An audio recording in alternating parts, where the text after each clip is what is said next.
What questions do you have about the assignment that's coming up? Well, I mean, I'm not the ethics one, but the final assignment, final. I'm just trying to figure out how I'm gonna make it into 1,500 words. My brain's already wrapped around the full bit essay. I don't know how informal it is. Like, does that make sense? You still sound like a graduate student, but it's not, you're not writing for a journal. Okay.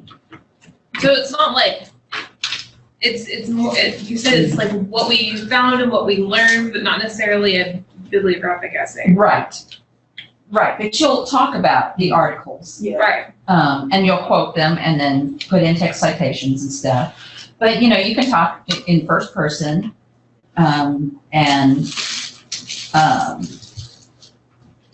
yeah, just write like a graduate student. It needs to be clean. Essentially just a summary though too. We don't need to have any kind of argument formed yet. No, there's no argument to this.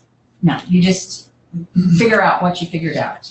Yeah. Since we were planning on reusing some of our text from the annotated bibliography, is that still permitted for the formal version? Yes, it is. Okay. Yes, So we and can you copy can, and paste. you can copy and paste from your annotated bibliography, your own work. Perfect. That's when somebody scaffolds, and you always need to ask if you can do this, but if somebody scaffolds like I do, that's usually the purpose behind it. And this is a particular kind of class that fits very nicely for. Okay, so there's that. That's good. I'm trying to remember what I wrote. 1,500 words, that's not long. Yeah. Like 1,500 words is the max for the min. Men, Okay. Okay. So if we go over, you want shooters? no. 5,000, But if you go 10,000 3,000 words, I might. I'll try not to copy and paste your full. Oh, and it's- Yeah, that won't work. Yeah, so, Do we have to have 12 to 15 texts now, or can we just have the original 10? 10. So we're not making an argument. No. I've already been kind of, Well, you can if you want to. I've already been kind of like, this one relates to this one in that. You can if you want to. But what I'm saying here is, it's a little less formal. Discuss items of interest you encountered, what surprised you, what problems you saw. So you can, if that's what you want to do, you go ahead and do it. Rock on. Others? Okay. All right, so I am caught up on grading except for revisions and stuff that was handed in late, if I'm not mistaken. I still have to change your grade, but I can't remember which one it is that I need to change. Just get shoot you an email if you need me to. Would you please? And tell me what I was supposed to give it. I think it was 100% for sure. Okay. I think for sure it was 100%. Totally for sure. It was one that I resubmitted, so it's obviously it's up to you. Oh, I'm hoping for a better grade than I got. okay. Okay. Goodbye now. Thank you. Yeah. Okay. There's that. How are you doing on your ethics assignment? You know what? Good. What? I'm actually. I thought that was due because stuff was normally due at noon on Tuesday. So I already turned it in, but then today I logged in. I'm like, how many assignments do I have left? Right? And I was like, it's not a due date for it. It was a due date for the 26th. I said, okay, I'm gonna make that one. Because it's always due Yeah. on the Tuesday at noon, so I always try to do it Yeah, before it's due that on day. Friday, right? Right, Yes. it's time. Yeah. Anytime Friday. Yes. It makes me happy. Me too.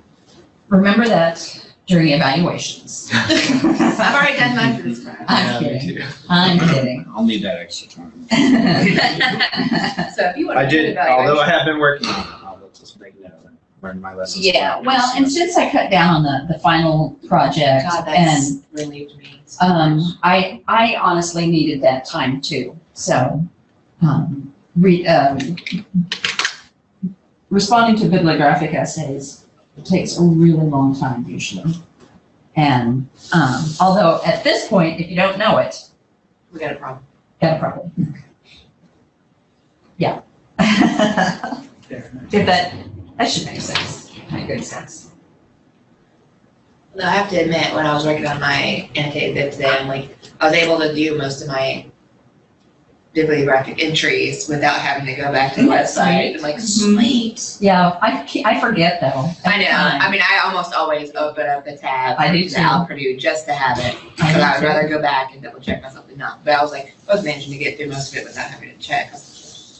Or I'll pull up one of the other ones that I've done for the class, and I'm like, okay, how did I do that? do Okay, that? right. Where did it go? Where does the year go? Does it go after before the publisher?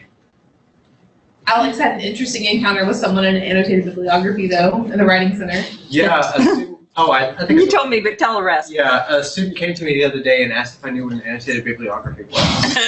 No, Like, no, I let don't. me tell you.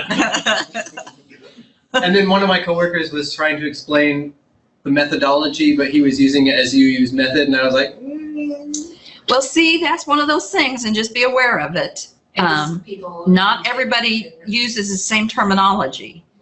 And Define your terms. I don't know why, because they are two different things. I mean, there's lots of crossover. It's probably just because the word method Method. is in methodology, and so they just squished it together.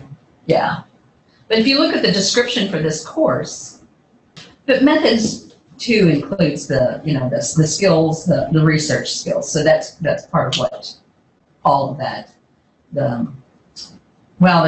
There's methods, methodologies, skills. I think was that the 3 prongs of research? Is it cheating in an annotated bibliography if I defined my method for all of them in my preface to the actual annotations? Like I wrote like a paragraph because the methods were all, to my mind anyway, similar. Okay. So you wrote Know like what an I mean? introduction to. I wrote an introduction to my annotations, which was short Each one? Or, okay, for the entire annotated bibliography. gotcha. Is it cheating if you use that introduction? Yeah, No, just to it's not say cheating. all of these use this method, and some of them. I'm pretty fluid on this assignment. You know, We'll see. just, it needs to be well-written. Easy button. Do the easy button. Engage me if you can. I'm not sure if it's a smart one. So, because I'm looking, if I do subheaders, my annotations have to be alphabetized for each header, right? For each entry? Yeah. Yes. But it's not overall, it's for each header. I So, don't know. Wait, so It's like, not okay, so grouping. if she It- has, it if she cheats has groups. if she divides her annotation into so on mine, Oh, okay. it'd be X, Y, and Z. So You it's would- alphabetical and X, and then alphabetical good. Yeah, and alphabetical and okay, I accent. just wanted to, because I was just thinking, I know that's probably looks like. Mhm. Mine are kind of all over the place. Grouping them would be very difficult. Mhm. Yeah, I think. So they're just mine- gonna go. Yeah, I don't know that will do it. Yeah, you won't have to, with shorter things like this, but when you're getting into 20 and 30 page papers, then you need that breakup. For sure. Because otherwise it's so daunting to see all that text coming Just that at big you block of text, without a right. break. Yeah. Ethics, all right, so here we go. What are some of the things you're finding on your ethics research? I found a really interesting one. In 1995, Arlene Stein conducted an ethnography of a town that was tearing itself apart over a gay marriage debate. 1995, mind you. Wow. Yeah. She wrote a book about it, and she was trying to skirt the line of how specific do I want to be in the discussion of these people, because if I blunt that, it will blunt my argument. Almost immediately, the confidentiality went out the window, and a newspaper revealed hey, it's actually this town in Oregon, and then people were saying, oh, this is this person that I know, this is my neighbor, and it sparked a huge controversy. Yeah. Wow. What, do you know what happened in the end? I don't know. The town was not pleased. I bet it wasn't. They felt very deceived. Uh-huh. It seemed, at least in the stuff that I've read so far, it seemed like that was about the time that there were more discussions coming to the fore in ethics and composition studies, it seemed like, around the mid-90s. So about that time, maybe that was one of those cases that kind of sparked that, because one of the articles that I read was specifically talking about ethics in composition studies. Now, there was this kind of mind-numbing debate going on in the article, I admit, between these postmodern versus structuralist methodologies. But when you boiled it down, they were really talking about how do you control the narrative of your studies when you're writing them, right? And how do you, to what degree do you go to protect the identities of the people, so that their privacy isn't violated, you're not saying anything about them that's going to damage their character. Another thing though that kind of made me, I was actually talking to my wife about this, because so it seems like in one of the articles, correct me if I'm wrong here, but it seems like a lot of these ethics debates and studies actually were kind of sparked when war criminals from the Nazi era were tried and brought to trial. There was this code of ethics that the Nazis had called the Nuremberg Code, or the Nuremberg Point. Nazis didn't have it. They did. They had 10 points. We'll say loosely. We'll loosely define them as a code of ethics. Okay. But 10 things that they used to define or determine when they should use human subjects in their studies. Okay. All right. And when these war criminals were brought to trial, it sparked this worldwide debate on ethics and human studies, which led to, what's the name of the report? Now I forget it, now that I have to say it, but there was a report in the late 70s that was published and ratified by Congress that kind of led to these institutions, these institutional review boards. IRB. And, having to submit your projects and define how you're going to ethically treat all of these, all of your test subjects, how you're going to handle your class studies and things like that. But it seemed to me, at least from this one specific article, that a lot of it was sparked actually by the trials of these war criminals from World War II. There are a couple of things that have sparked it, and the Milgram experiment. Yeah. What did you find out on that one? That originally, so it talked about 3 studies: Humphreys, Milgram's, and Zimbardo's. Like those 3 were like the major heavy hitters for us deciding that we need to ethically protect human beings, because though it may not cause a physical harm, that doesn't mean that there's not a psychological one, and a psychological stress to put on these people, like going through these emotional things. And then prior to that, especially the Milgram one, people didn't really study people. They didn't consider mental health as an issue for ethics until after, when they started to see that this affected those people. Damaged them. And so after that, it really changed the way we view what ethics is. Like, just because there's not, and I think there was a bunch of the articles that I chose were about harm. So what is our definition of harm? Is it really harm, or is it risk that we're assessing? Because those are 2 different things that people may use interchangeably. And when it came to the Milgram study, that did physical harm, and it put people at risk. Like, those were 2 different things that happened, is that now you really mess with some people's heads and they feel like they're bad human beings. So, and people didn't know. Like, there was a lot of like deception in that study. So a lot of the stuff I did was about deception too, because prior to the boom, I guess you could say, of looking at human beings on the inside and how that's being affected, we didn't really care. It was just like, it's just an experiment. They'll be fine. Yeah. But they weren't. No consequences. Yeah. No physical ones. Yeah. We just go on. Mm-hmm. It's the Belmont Report, Okay. 1979.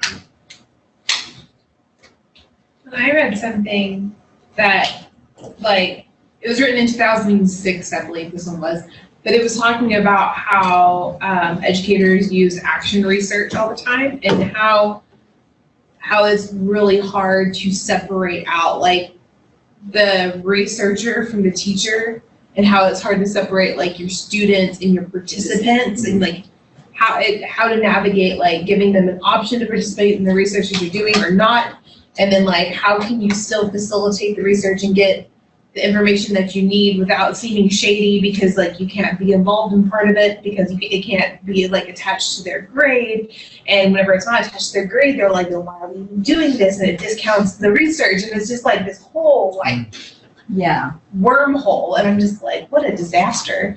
And just talking about like how action research is different and there should be different frames, and like if you want to change or revise one of your activities, you have to go back to the review board, and that could take like 2 months for them to get back to you on whether it's okay to change it. And by that time, like it's all out the window anyway, and it's just It's timely. A lot of the stuff is timely. what a mess. Yes, it is a mess. What a mess. And I can give you an instance when, fortunately, I'm very good friends with the chair of the IRB committee. And so I pick her brain pretty frequently on questions regarding research. And so I taught a 1302 honors class last semester, and it was a great, great class. It was lots of fun. They were smart. They were a bit of a cohort. They knew each other. Some of them were roommates, and they were just all really excited to be in the class. And normally I stay away from freshmen with all of my mind. Don't tell anybody I said that. It was baby ready. I love freshmen. Must be a good And so the last assignment, their final assignment, was putting together a public service announcement. They were to do it in groups. They decided what PSA they wanted to put together. They decided what they would like it to convey, what kind of the platform, so whether it was YouTube, a TED Talk, something like that. And many of them kept wanting to use like relatives in their videos and stuff. I said, no, you can't do that, because we would have to get study, and some of those relatives are minors, which requires even more diligence. And I said, no, we can't do that. And they were begging me to do it. And I said, look, let me show you how this works out. So say that you put together a video and it goes on YouTube and it has your 8-year-old niece on it. And some creep comes by and decides to watch that video and sees your 8-year-old niece and says, And the next thing you know, he's hunted her down, he's stalked her, and he's done something to her or is going to do something to her. That's why we have these protections in place, so things like that don't happen, because they will happen. Maybe not to you, but they will happen to somebody. And and I said, and I'm responsible for it, so that I get fired over something like this, and that I said, I'm pretty sure you don't want me to get fired on this one.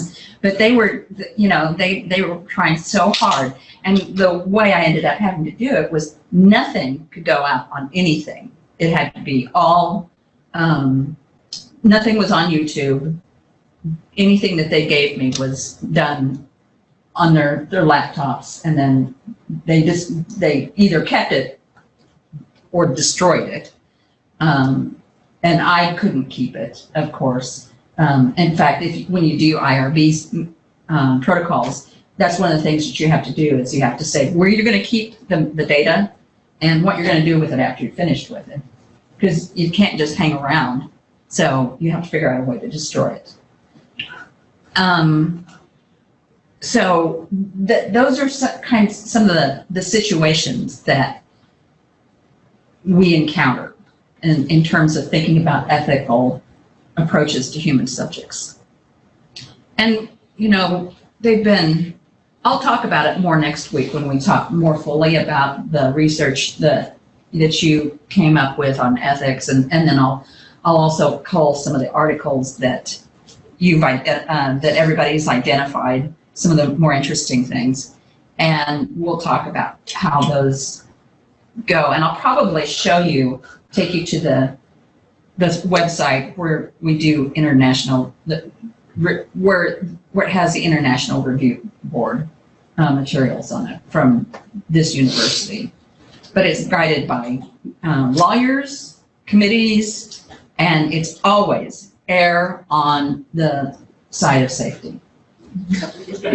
Cover your butt every minute, every minute. So, yeah. And they used to do a lot of protocols, like composition studies, where Linda Flower was one of the big ones.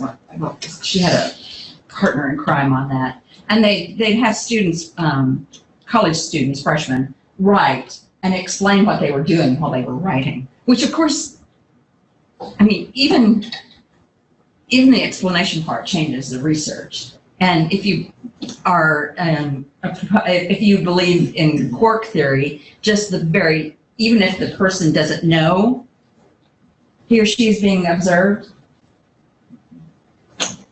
they do know in some form or another. It's quantum physics and weird and,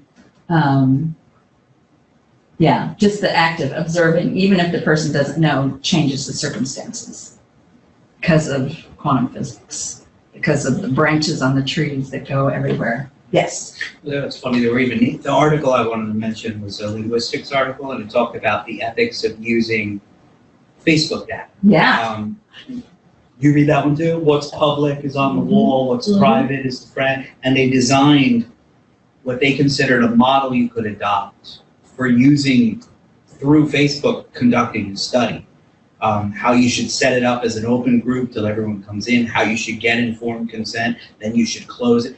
I don't know if that was vetted proper. I mean, it seemed kind of like when I finished it, I was like, I still don't know. But it was what, Vancouver? I think so. British Columbia? It was Canadian. They said they worked in conjunction with their university's board to this. I don't know. And they mentioned observer, like the position you should take, that they should know you're watching, they should know you're listening, but you should be upfront that there is somebody listening in the group so that they know anything they're saying on this Facebook chat is your data now. Well, and see, it's like Amazon, using the comments from Amazon. That could have some questionable implications, even though it's completely open for anybody to look at. Using that material in research could present ethical problems. Those comments that they make about the reviews. So next week when we talk, I'll bring in the articles. I'm going to talk about the problem with, it's called Blue Eyes, Brown Eyes, I think is the name of it. And we'll talk about the ethical problems that occurred there, and you'll be able to see it in action because it's filmed. And it was done in the 1960s, I think, on racism with some fourth graders. Yeah. Yeah, that's the one. I don't think the Milgram experiment is available online video. I'm going to see if I can find it. It might be. I'm sorry, was Milgram the one with the shocking Yes. people? Oh, okay. Yeah. Just wanted to make sure. Because there was a time, I mean, there was that, the Stanford prison, there was a lot going on prison. at the same And time. it's just so bizarre how Yeah. people reacted. Mhm. Even, yeah. Yeah, given just the illusion of power over another person, just a sign like Yeah. suddenly like you're in charge, and then it just turned them into Monsters. other people. They had to shut it down, and they weren't forced to. They knew enough that they had done something terrible by just splitting people up into inmates and guards. What was this thing? The Stanford prison experiment. They just split people up. They said, like if it was all of us, it would be like inmate guard, inmate guard, inmate guard, inmate guard. And then they watched the people change. The people who had guard status were just now I've never read about any like actual physical violence, but it gives the impression that like there was abuse of some type going on. Even the non-physical stuff, like I think at one point they took their clothes Like, it was just crazy. Like, I was just like, what made you change into a complete, like, they wouldn't let them sleep. Just stuff that before you were told that you were a warden, you were a prisoner. So what made you feel like this is okay? And I think that I read something about, and I don't remember where I read it, but I know I didn't make, I'm like, this is not my own thoughts, that they talked to one of the spouses of one of the men that were included, and she said that he was even different at home, that the experiment changed him like as a person. And I said, wow, that's crazy how people, you get a taste, you know, and Over what period of time? What was the timeline for the study? Months. yeah, I think it was supposed to last longer, but I thought it ended up only being a few weeks. Yeah, it's all about obedience. And it went kind of to the question, how did so many Germans in Nazi Germany during the Holocaust say, hey, there they are, take them. Oh, there was an Atlantic article recently about, they haven't been able to prosecute low-level SS guards, people who just stood at the gates because they were hiding behind the defense of, I don't know what happened to the people once they came in. They made a VR model of Auschwitz, I think, and they were able to convince a jury that from where he was standing, he had to see what they were doing. And they were able to get a guilt, well, because they couldn't prove it. All they had to say was, I don't know, I just stood at the gate, whatever they did on the other side. But they were able to prove through VR mapping of the site that's still there that they had to see where they were taking them. So they were able to get a guilty verdict for a guard recently. So He's got to be close to dead anyway. yeah, 90s. Yeah, absolutely. It's more It's a moral thing. yeah, at this point now, because they haven't been able to touch anybody, but the few upper level they were able to get, everyone who worked lower was able to say things like, oh, I didn't know. So VR. Mixed feelings about that. But What about using the VR? I do too, that's wacky. about prosecuting someone in their 90s for.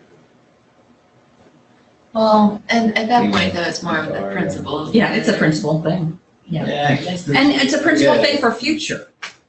Although atrocities occur every single day, thousands get killed every single day, and nobody does anything to stop it. Well, it's like the Golden State Killer, whose last crime was like, 30 years ago. No, They that's just finally that's different busted in my him. mind because that guy still had plenty of life left. He's 73 and he's like, He actually killed those people. He plotted their murders, right? This is a guard. Yeah, but, okay, complicit. so he was complicit, and so you have to, then you go look at But the, he wasn't the Golden State Killer, right? Where he was hunting people They down. got him on over Well- 100 counts of murder. I mean, it's still, you turn You're an into, accessory. at that point, you're an you had a chance accessory. to walk out of there. Even if you don't I realize hear you. it. Like I said, I have mixed feelings. I agree he's guilty at some level, but I also feel like he's in his 90s and he was a guard at the gate. But anyway, no. He was in his prime though when it was happening. Right, he was fully aware of what was going on in his youth, during that time period. And it's just, he's, even though he's in his 90s, it's still some justice has been served at that point. After they got Bill Cosby, I say anybody can go. Yep. Anybody can go down and I have to get in there, I don't think I've ever eaten pudding, that's It was Jell-O. For Jell-O. So he also did the pudding commercials too. Oh, yeah. Really do the pudding? Yeah. Dang, no more pudding. What kind of pudding? I switched to pudding for Jell-O. We got the best conversation. It's so bizarre. I was talking to a new master's student coming in. I said, I told him about, I described how this class is set up, dual modality and all of that. And I said, and the one thing I can say is that it's not predictable what's going to happen in a class like this. If you take an online class, you pretty much know what's coming at you. You're going to get a written lecture or somebody speaking. No, that doesn't happen in these kinds of classes. Rather, they take on a life of their own. But I had a professor once who said, everything's to the point, and she was right. Now, sometimes I have to, reel things in, because the point might be really muddled. So, but yeah, everything's to the point. We're always on subject here. Yeah, pretty much. Yeah. Jolene's in class, serial killers are gonna be a thing. I know, I was So- just thinking about all your podcasts just now that you listen to. Well, you missed it. Last time we were here, I was talking about how the bears had murdered Goldilocks and chopped off her hand so they'd have opposable thumbs to open doors. Oh, yeah. Yeah, watch that video. Oh, I'm What gonna, happens when I'm missed class? I forgot, I need to, before we go further, I need to go ahead and do our presentation. Hi, my name is Alyssa Haynes, and this is my presentation over ecofeminism. My presentation is meant to basically walk you through my personal experiences conducting the research and how I used certain techniques that Dr. Stewart has introduced over the semester using keywords, the types of data collection that were used within the sources that I was finding. I will discuss that. I'll even touch on my experience with the annotated bibliography.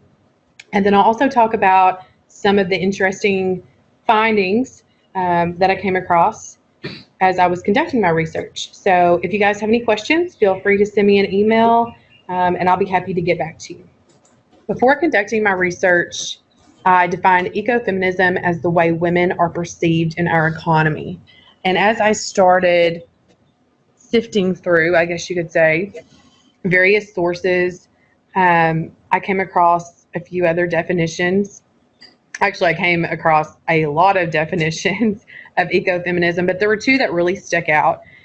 One was ecofeminism is the relationship between the domination of women and the domination of nature. And initially, I was leaving out the whole idea of the domination of nature. So at this point, I want to say this was about the fourth or fifth source that I looked at when researching. So at this point, my thought process started to change as far as how I would define it. Then I also found one, ecofeminism is the patriarchal view of maleness as the human norm and femaleness as the other. So to me, this is saying, maleness is normal and femaleness is the inferior, basically. And so then you look at kind of a list is what I did. I made a list and it was like, okay, so I have these variables to look at. I have how women are perceived in the economy, domination of women by not only male or maleness, but also domination of nature. And there was much discussion in the articles that I read about how women are innately one with nature. Basically, they are born nurturing where the male is not. And so they are expected to take care of the environment and take care of, I would say everyone, but the male, I guess you could say. So just that whole idea of being nurturing and one with nature, that was not something that I initially had considered in regard to my definition of ecofeminism. After conducting my research, I made a list of the variables that I felt like needed to be incorporated into my definition of ecofeminism. So after conducting my research, I would define ecofeminism as the influence of male domination on women in our economy. However, as I was going through my sources, I was seeing more and more and more that initially I was not considering variables such as demographics, living conditions, religion, and culture. I had basically put ecofeminism into a box basically of, hey, we live in the United States and this is how our economy is and this is how women are viewed. And I wasn't considering feminism or the economy in other countries. And so I don't think that you can really get a good idea or create a definition of ecofeminism if you don't consider those variables. And so one that was really interesting to me, it was an article over ecofeminism in Zimbabwe. And basically the study was, or consisted of 10 university lecturers, and it was kind of a open forum type thing. There were some interviews, observations, that type of thing. And it was discussion of why are there not more feminist literary texts in the English curriculum, which actually got me to thinking about that within the courses that I've taken.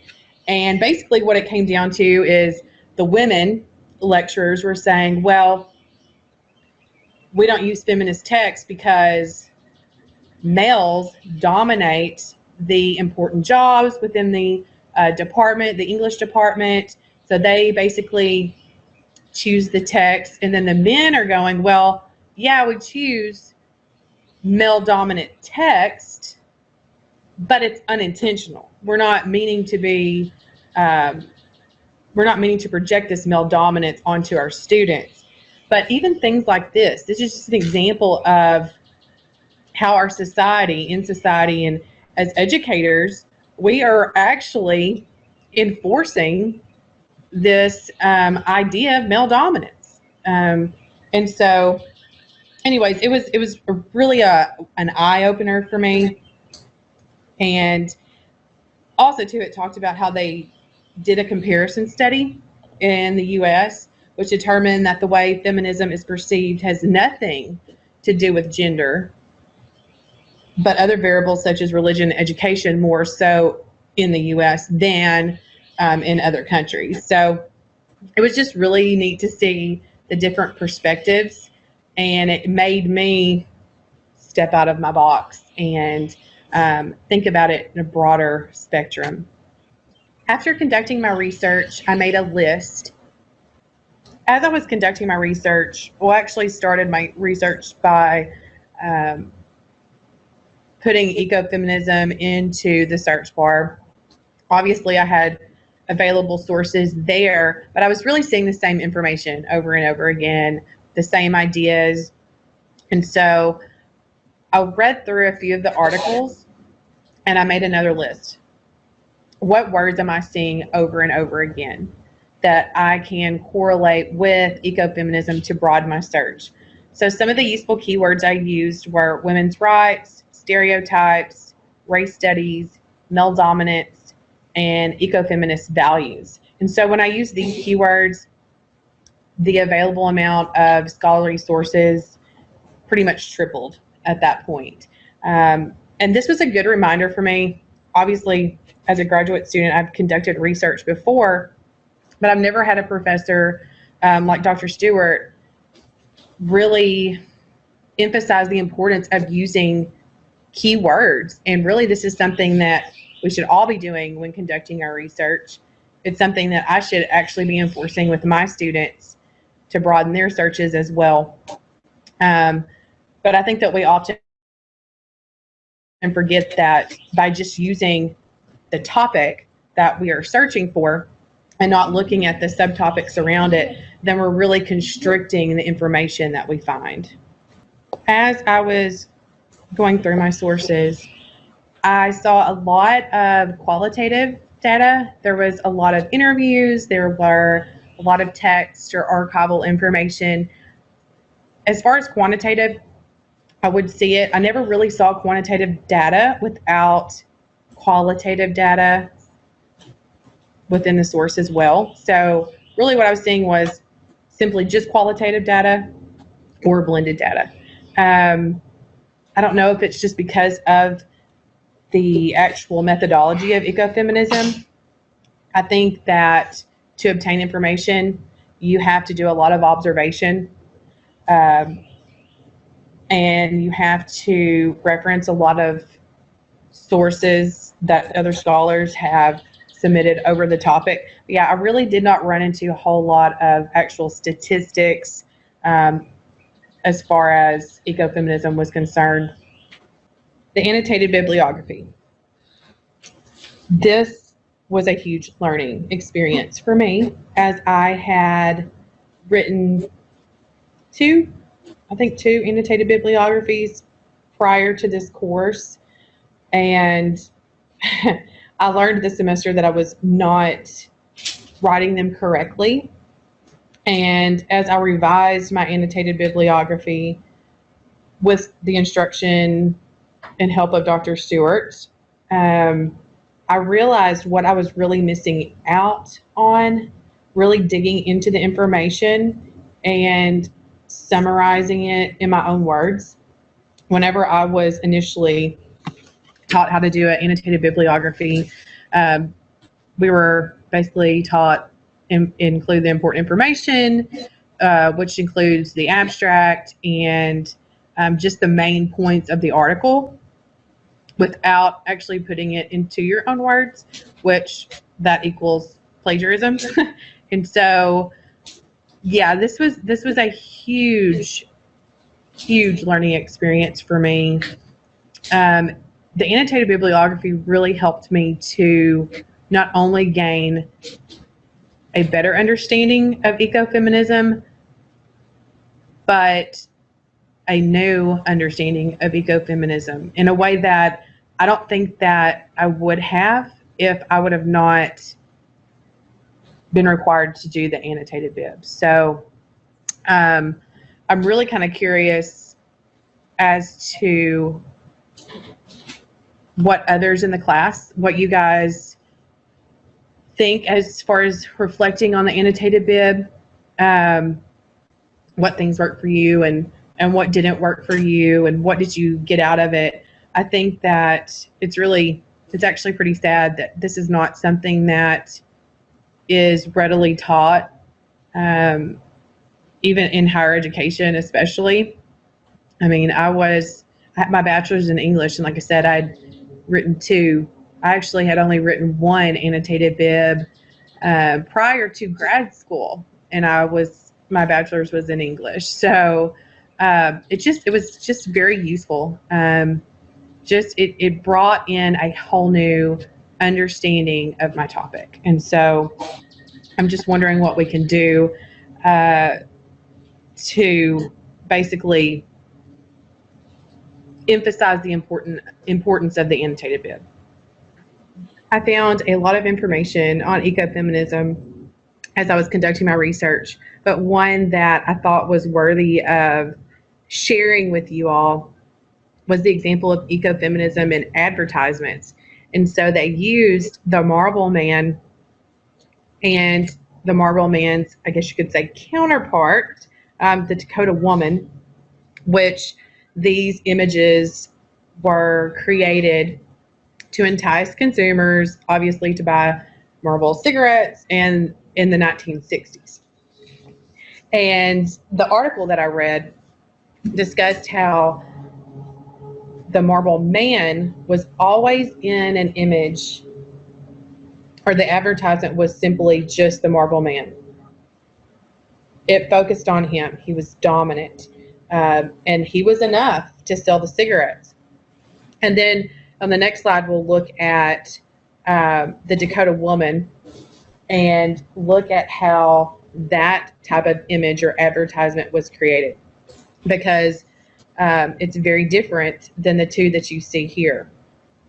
I found a lot of information on ecofeminism. Okay, so this is an image or images of the Dakota Woman, which was not necessarily to say the equal of the Marble Man, but I think they reference her as his counterpart. This was to appeal to women, obviously, to buy Marlboro cigarettes. But if you see these images, there is some male dominance. You see the image there of the male hand handing her the cigarettes. In the other image, you see the male holding her hand. So basically what this article is saying is they used the Dakota Woman to appeal to the woman consumer, but they still used the male within the advertisement, because during the 1960s, the whole idea, the male was dominant. You didn't question. So, hey, if he wants you to buy the cigarettes, you buy the cigarettes. And so, yeah, this is their depiction of what women, I guess, during this time, how they purchase things with the approval of the male. And that says at the bottom, cigarettes of successful men Yeah, and lovely women. because a woman can't be successful. Precisely. The most important thing is to be lovely, I guess. And cigarettes keep you skinny. And cigarettes keep you healthy and And They then, kept you Thin. skinny, yeah. yeah, What does it say at the top under, on the? The cigarette of distinction. Okay, thank you. No problem. yeah. I was like. Makes you want to smoke, doesn't it? Oh, yeah. I'm gonna go out. I haven't smoked for 15 years and I want one right now. Just kidding.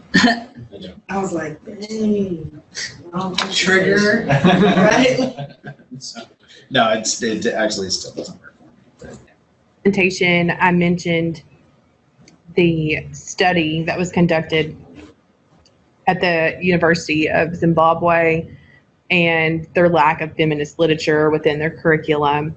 And as I was looking through some other sources to follow up with that, I actually found that it's the same in the United States. There are more text assigned to students that are written by male authors.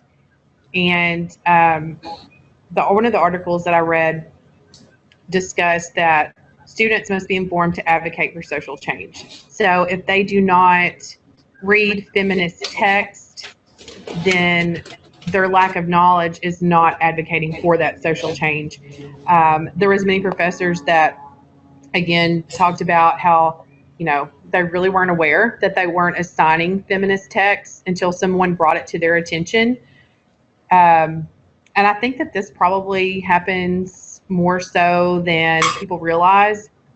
And of course, most students, I would say, don't question what is assigned to them as far as the literary text that they read. But I think that the sources that I read in regards to feminist literature in higher education have definitely brought it to my attention. And it's something that I think that we all as educators need to advocate for. This was just a really interesting part of my research that I thought would actually be a good addition to discussion in class if there was time for it. Just kind of, I'm actually curious to see just kind of, I guess, as the class is concerned, at the colleges that you teach at or the high schools that you teach at, how much of the literature in the curriculum is feminist literature. I looked at the curriculum that is used for my college, which we do have some room to choose various texts. But really, if I look at the syllabus, I went through and looked at the syllabi for colleagues of mine, and the majority of it is not feminist literature. Majority of the texts that are assigned are written by male authors. So I was just kind of curious to what others thought about this idea of there not being enough feminist literature in higher education. By the simple fact that it's written by a woman doesn't make it feminist literature. No, it doesn't. And men can write feminist literature. So feminism has to kind of be defined there in particular ways. And on top of that, not all of a text, it might seemingly be feminist, look feminist on the outside, but once you start peeling back some of the stuff, it's not. It still ascribes to the patriarchy or whatever. Though Austen and Bronte were pretty well known for their impulses to create women, strong women, women of independence or women who knew how to subvert the patriarchy and in funny ways, although sometimes it wasn't. So you get, for instance, the mad woman in the attic, which I've talked about before. So you have how women, and these are texts written by women as well, how wives frequently end up crazy in the attic, hidden away. So it's Jane Eyre that his wife has lost her mind, and he's kept her upstairs in the attic, and what? Doesn't she die? She died. Yeah, She sets the house she on sets the fire. house on fire. But over and over again, these women are put away into the attic. And so how is that a feminist? What does that say? Maybe it's a critique of that the possibility of that happening, or I don't know. They tried. Sometimes it works. I just remember reading Jane Eyre the first time. This was sophomore in high school, and I just being gobsmacked whenever I realized who she was, like running around in the attic and what she was doing. I was just going to mention, since I focused on Gothic texts in my methodologies, annotated bibliography, Charlotte Bronte in particular was highlighted because even though she was writing something that was firmly fell within a Gothic tradition, she was credited by at least one of the scholars that I read as being one of the first female authors to have a female character in a Gothic respond to her situation with something other than fear and intimidation, even anger. Anger. Right. She was angry. Yeah. And this was kind of one of the first, she was one of the first authors that expressed Mm-hmm. that central character's emotion in that way, as opposed to being cowed or fearful. She was kind of sparking. Oh yeah. Literally. Sparking. In preparing for this presentation, I had searched various illustrations in regards to ecofeminism, and I found this one, or both of these, interesting. The tree that basically, it's very straight to the point. It has the car, it has the world, you have hands, you have a house, you have a little gas pump there, all the things that, and then the light bulb, it has the little recycling sign, and all this that makes up our economy. And then the other one I found interesting because of the idea of male domination, and which I do see within the recent sources. I would say, like I said before, 1990 to present day, you see more of women being more dominant, but this is just a good illustration of women trying to make it to the point that the men are, whether it be in society in general or within their careers, and just how they're perceived overall. So I just thought those were interesting to share with you guys. Especially since the woman's in heels and a skirt and has to go up the rung sideways because it's not really feasible to climb a ladder in heels. And a skirt. And pink I and was gonna blue. say that the colors they chose for each of them. Although on the upside, if there's a weak stare ahead, he's going to be the first one. But he's gonna fall right on top of her. And kick her He'll off. fall through. She's going to serve as the cushion. She'll learn from his mistakes. In conclusion of my presentation, I just want to touch on a few of the concepts that I discussed earlier, the environmental and economic standards, and how women are perceived within our society. And that brings me to the term gender blindness, which is one that was a frequent term used in the sources for my annotated bib. And this actually made me aware that I myself struggled with this concept, not making myself aware of what I was incorporating into my own lessons that I was teaching, which is why I included the example of feminist literature in higher education and the importance of incorporating it.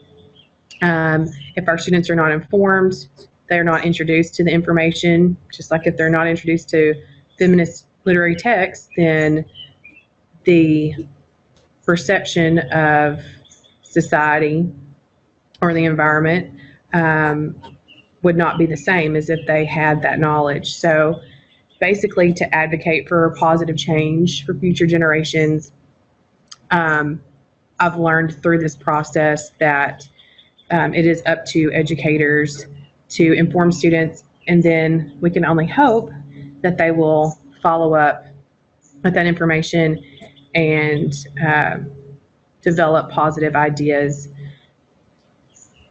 and make positive decisions within our environment. Okay. Oh, yeah. Thank you. All right. I'm going to give you a sample of ecofeminism, what an ecofeminist would say. Now, there are lots of ways to read The Giving Tree, as you might well know. But I'm going to demonstrate here what happens with the reading. Ecofeminists look at the relationship between the environment, how men and women interact with the environment, and how things get depicted in that process. So ecofeminists have seen that traditionally the land has been seen as feminine, associated with women, because in part of the mythology of Gaia. Anybody know about Gaia? She's kind of an earth god, Yeah. earth mother goddess. Yeah, and there's a whole theory behind Gaia, and part of it has to do with stasis. So that in the Gaia theory, all right, phone. In the Gaia theory, You have to probably type in Gaia theory because there is a magazine subscription. There you go. principle, living organisms interact with their inorganic surroundings on Earth to form a synergistic and self-regulating complex system. So it looks for stasis.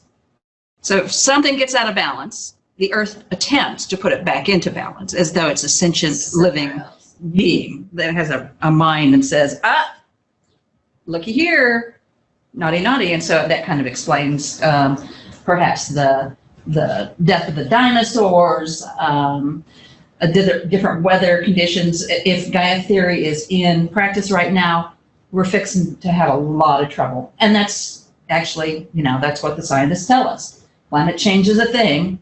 We got, my Social Security shouldn't run out by the time that happens, but it might. Yeah, I'll learn how to grow food My again. Social Security's, they're saying that it comes to an end in 2036 or something like that, so I should be dead. And so it's probably about the time my student loans will be paid off. And let's see, and so the world comes to an end. Yeah, that's about it. Big boom at the end. I'm just so happy. That you won't be here to see it. That's your one. What about the rest of us? Ooh, well. Sucks for you. So I tell my kids every time they want about something. So, nature is supposed to be tamed. So nature is associated with women, and who does the taming of the earth? The men. The men do. And wilderness is associated with nature, and wilderness associated with women, civilization associated with males. And we can think of all kinds of ways to complicate that in all kinds of ways. But if you see that connection between if you look at those interactions, you can see what happens. So we'll take a look at the giving tree. All right. How many of you read The Giving Tree? Almost everybody. Once there was a tree, and she loved a little boy. So here we have, it's already gendered. The tree is a female, mother figure. And every day the boy would come and would gather her leaves and make them into crowns and play king of the forest. He would climb up her trunk and swing from her branches and eat apples, and they would play hide and go seek. And when he was tired, he would sleep in her shade. And the boy loved the tree very much, and the tree was happy. But time went by, and the boy grew older, and the tree was often alone. Then one day the boy came to the tree, and the tree said, "Come, boy, come and climb up my trunk and swing from my branches and eat apples and play in my shade and be happy." "I'm too big to climb and play," said the boy. "I want to buy things and have fun. I want some money. Can you give me some money?" "I'm sorry," said the tree, "but I have no money. I have only leaves and apples. Take my apples, boy, and sell them in the city. Then you will have money and you will be happy." And so the boy climbed up the tree and gathered her apples and carried them away, and the tree was happy. But the boy stayed away for a long time, and the tree was sad. And then one day the boy came back, and the tree shook with joy, and she said, "Come, boy, climb up my trunk and swing from my branches and be happy." "I'm too busy to climb trees," said the boy. "I want a house to keep me warm," he said. "I want a wife and I want children, and so I need a house. Can you give me a house?" "I have no house," said the tree. "The forest is my house, but you may cut off my branches and build a house. Then you will be happy." Are you about to cry? You should be. Yeah, I've read this. It makes me sad every time. And so the boy cut off her branches and carried them away to build his house. And the tree was happy. Mike? It seems like a very one-sided relationship. But the boy stayed away for a long time, and when he came back, the tree was so happy she could barely speak. "Come, boy," she whispered. "Come and play." "I'm too old and sad to play," said the boy. "I want a boat that will take me far away from here. Can you give me a boat?" "Cut down my trunk and make a boat," said the tree. "Then you can sail away and be happy." And so the boy cut down her trunk and made a boat and sailed away. And the tree was happy, but not really. After a long time, the boy came back again. "I'm sorry, boy," said the tree, "but I have nothing left to give you. My apples are gone. My teeth are too weak for apples," said the boy. "My branches are gone," said the tree. "You cannot swing on them." "I'm too old to swing on branches," said the boy. "My trunk is gone," said the tree. "You cannot climb." "I'm too tired to climb," said the boy. "I am sorry," sighed the tree. "I wish that I could give you something, but I have nothing left. I am just an old stump. I am sorry." "I don't need very much now," said the boy. "Just a quiet place to sit and rest. I am very tired." "Well," said the tree, straightening herself up as much as she could for a cut down tree. "Well, an old stump is good for sitting and resting. Come, boy, sit down and rest." And the boy did. And the tree was happy. The end. Okay. David can say it. This is really Right. I made a This is crow. very vocal tonight. Yeah. I don't remember it being this way. Uh, Then read the same story. That's true. That's right. All right, if we consider, and we've been told that the tree is female, the tree nature is in service to men, the boy in this case. If you notice, none of the pictures show her in her entirety. From the very beginning, when we have this, not one of them shows her in her entirety. Until she gets cut down to nothing, to the stump. And then she's still not whole. I'm about to go outside and hug all my trees. You gonna be a tree hugger? And what's really standard is that boys go away and women stay put. She's literally, quite literally, rooted in her place. And once again, all in service to what he needs without any thought to what she needs. In fact, he even carves his girlfriend's name in that tree. Ouch. In all kinds of ways.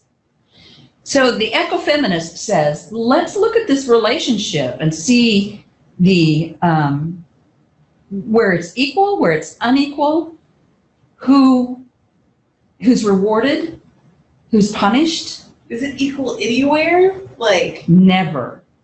Never. Now, of course, you know, the whole book is about your parents always being there until you cut them off at the trunk, and having that sense of security about how much a parent will do, a mother will do. But you can see in how very much the ecofeminist would take a great deal of issue. So not only is it in service to the boy, it is in service to the boy economically. And the Marxists would pay a great deal of attention to that as the tree gets cut down and used for apples, for food, or for money, takes the limbs, infrastructure all the way. Yes. And it's And she's willing to do this. before the offers are made, the establishing relationship is the tree of the woman. It's an object to be acted upon. That's right. And then it starts off, like it learned that and starts to perpetuate its own kind of, Exactly. and it would be another thing you throw at it. Yeah. And then if we look at how humans in general treat the earth, the deforestation that occurs on a daily basis, that's again something most certainly to consider, because again, that is in service to economics and to human beings, men and women alike, because we all benefit from the things that we buy that the trees offer us. But pretty soon, of course, the lesson is going to be that there's nothing left, just an old stump. And that's not going to be enough to sustain us. So that's that environmental critique and the ecofeminist critique that you can see all of those elements coming together, and how an ecofeminist would respond very possibly to this text. Now, it's not an ecofeminist text. What I'm saying is it's how an ecofeminist would respond to it. Yeah, there are different ways you can interpret this. Oh, there's about a dozen ways to do it. Yeah.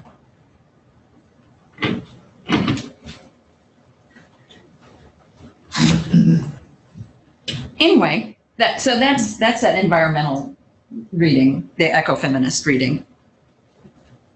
But it has to, in order for it to be an ecofeminist reading, it has to deal with the environment in some way or another, and it has to deal with feminism in some way or another. And things like capitalism will probably enter into that process and the material conditions that contribute to the tree with giving what she gives. And that the boy, because what's he been trained to do? Take, yeah. So this is nothing. And not think about it. And not think about her at all. Setting up the mother, the woman for as a kind of a martyr. Not even just take and leave, take it and come back, Right. right? It's Right, never and like only take come back and when sit it's never down, done. right? It's Mhm. take the apples and go to the city. It's take and leave. Mm-hmm. Build your house else off screen. Build your Mhm. house not under the tree. He's a leech. Most men are. I didn't say anything. This is the lesson of Not the all text. boys are like that. That's right. You're gonna go hug your tree. What were you saying? That's the lesson of the text. That's what I think. Well, I can't guess it I her read intent, it, I guess but I I think read it that more as a the mom. intent that you. I see it more as because I'm a mom, I see it more as the mother martyr figure. Mm-hmm. Because, honestly, unless you teach kids differently, they'll just take from you and take from you and take from you. And That's what they're supposed to do. That's how they survive. Right. And so, this is a hard lesson that my children are now learning. Good mommy's not doing shit right now.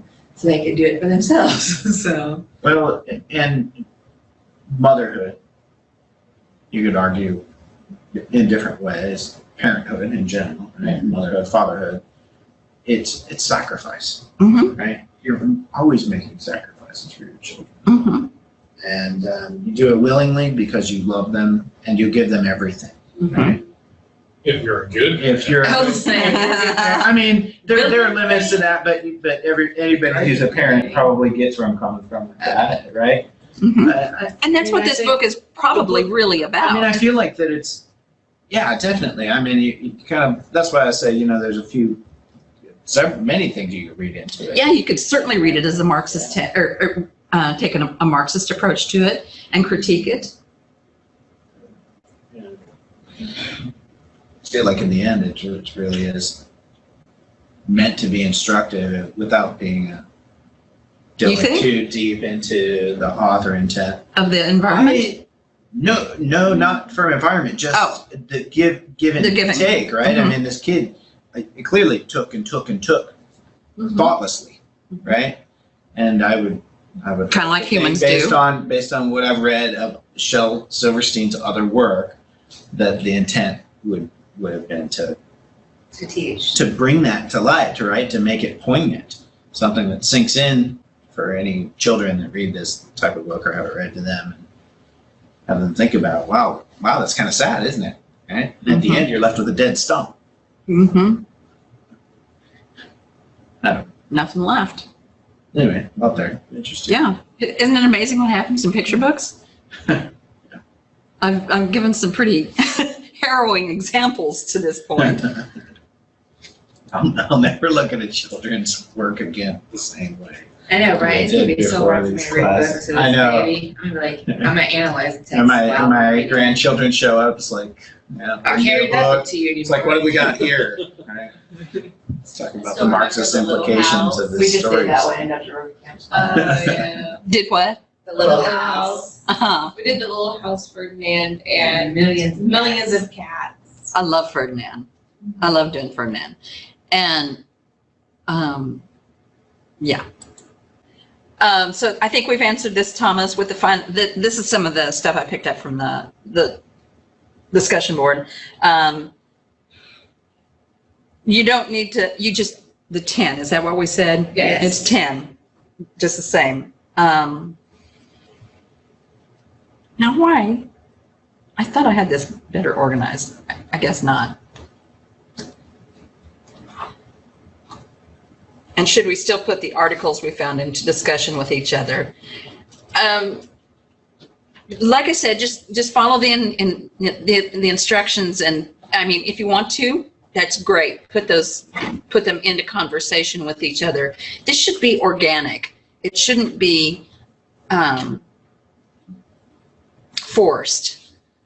So I don't know how to tell you to do this. I'm happy to take it many different ways. There are different themes that popped up in the research. So I was thinking like as far as putting them in conversation with each other, maybe not exactly, but I will talk about particular articles in the same sections of the paper because they overlap somewhat.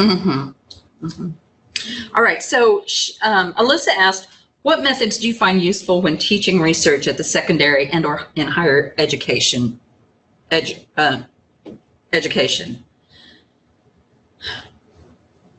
One of the things that I do want to make, it's a statement.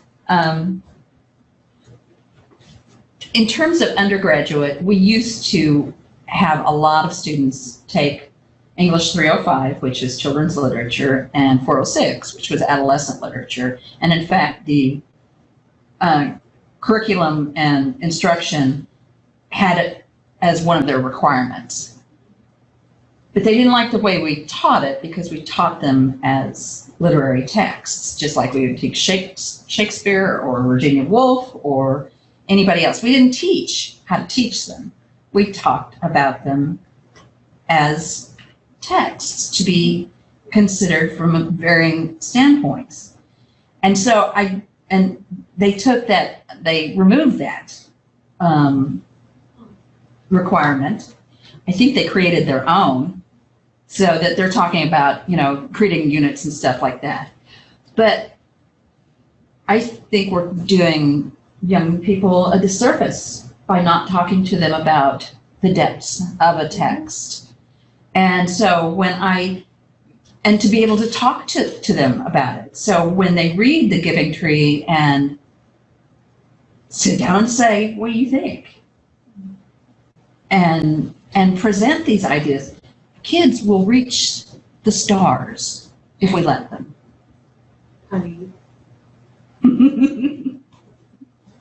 They will. They will go just as far as we let them. And so why not say, I don't like the way women are represented here. What do you think? Do you ever see any of this happening in your life? You don't have to treat them like adults, but you don't have to, and it's always your choice, of course, how you want to raise your kids, but you can treat them as intelligent, as having an intellect.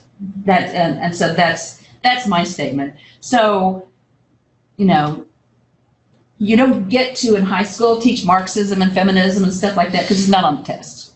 Right, I know, dang it. I know. How much fun would that be? Okay, it's going to be on the test. Yay! I think that would not go over well in Texas. No, it wouldn't at all. No. I mean, Texas still wants to do the old, see what it's called, pandas and something on evolution and creationism, which they turned into something design. Intelligent design, which was another term for creationism. They just changed the wording so that it wasn't creationism, so to speak. So it was less about the Bible than anything. Except it was all about the It was Bible. still very much. Well, Yes, and in fact, the label was made so it didn't look. I've looked at some of the work that, well, actually, there's a really interesting documentary on a town that had a fight on their hands regarding a certain textbook of pandas and something, and the publishers had initially called it creationism in the textbook, but they were told they couldn't do that, so they did automatic searches and replaced it with intelligent design, and screwed up because it didn't always work as it should. You just can't blindly do a find and replace, which is what they did. Well, it was going to press tomorrow. Yeah, pretty much so. This is all we have time. This is all. Sorry. It's only for Kids. children. It's textbook for tomorrow at 9. Maybe they ran it through that,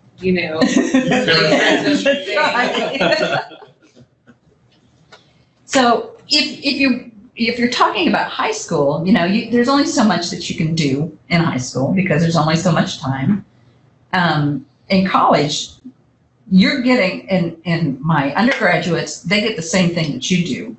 Just, I have to do it in a little bit different way than what I do with you all. I ask more of you. So all of these things that I've been talking about is, that's what I find useful and that's what I love to do. Well, and I did take I did a professional development class several years ago that talked about reading picture books through critical lenses, like if we're talking about teaching pre-AP and AP kids. Mm-hmm. And so the ones that they focused on was feminism, obviously, and then critical race theory. They focused on those two things specifically, and then it's not naturalist, like looking at nature, not necessarily like ecofeminism, but like a vein of it. Realism. Or, there were two movements, one that dealt with making the gritty, I can't remember the other, there's realism and something else. Anyway. But it's cursory. It's not, it wasn't like. Yes. Do what? Naturalism. Yeah. Yeah. And so it was talking about introducing the critical lenses that way, but as far as using the critical lenses on like hardcore texts like Jane Eyre or the Odyssey or something like that, like it didn't go into anything like that. Mm-hmm. So. Well, I prefer to have an educated youth who can spot when they're being transformed into consumers with their little future Customer and training. customer and training baskets. Absolutely. Or that their house is full of nice things. Exactly. Caitlin has a question. While writing your bibliographic essay, have you ever found yourself regretting the route or topic argument you chose? What do you do in this moment when you have done all the research and have written an annotated bibliography? Would you care to, anybody? Suck it up, Buttercup. I mean, unless you want to start all over again. Grit your teeth in. Would you care to address that, Christopher? This is my chronic issue. I'm personally, yes. Even with this last bibliographic essay, I quickly found that the scope of my research was far too wide to have a focus paper, and I was almost going to have to redo a lot of my research, and I was going to switch gears entirely and focus on one text rather than the way that a methodology had been applied to a field. I was going to have to focus on one text in that field in order to have a focused bibliographic essay. I was going to have to redo everything. Mm-hmm. So I didn't see any easy way around it unless I wanted to write an unfocused all over the place paper, Yeah. which I didn't want to do again. And I sure didn't want to read it. Nor would I. Don't want to write it, frankly. But.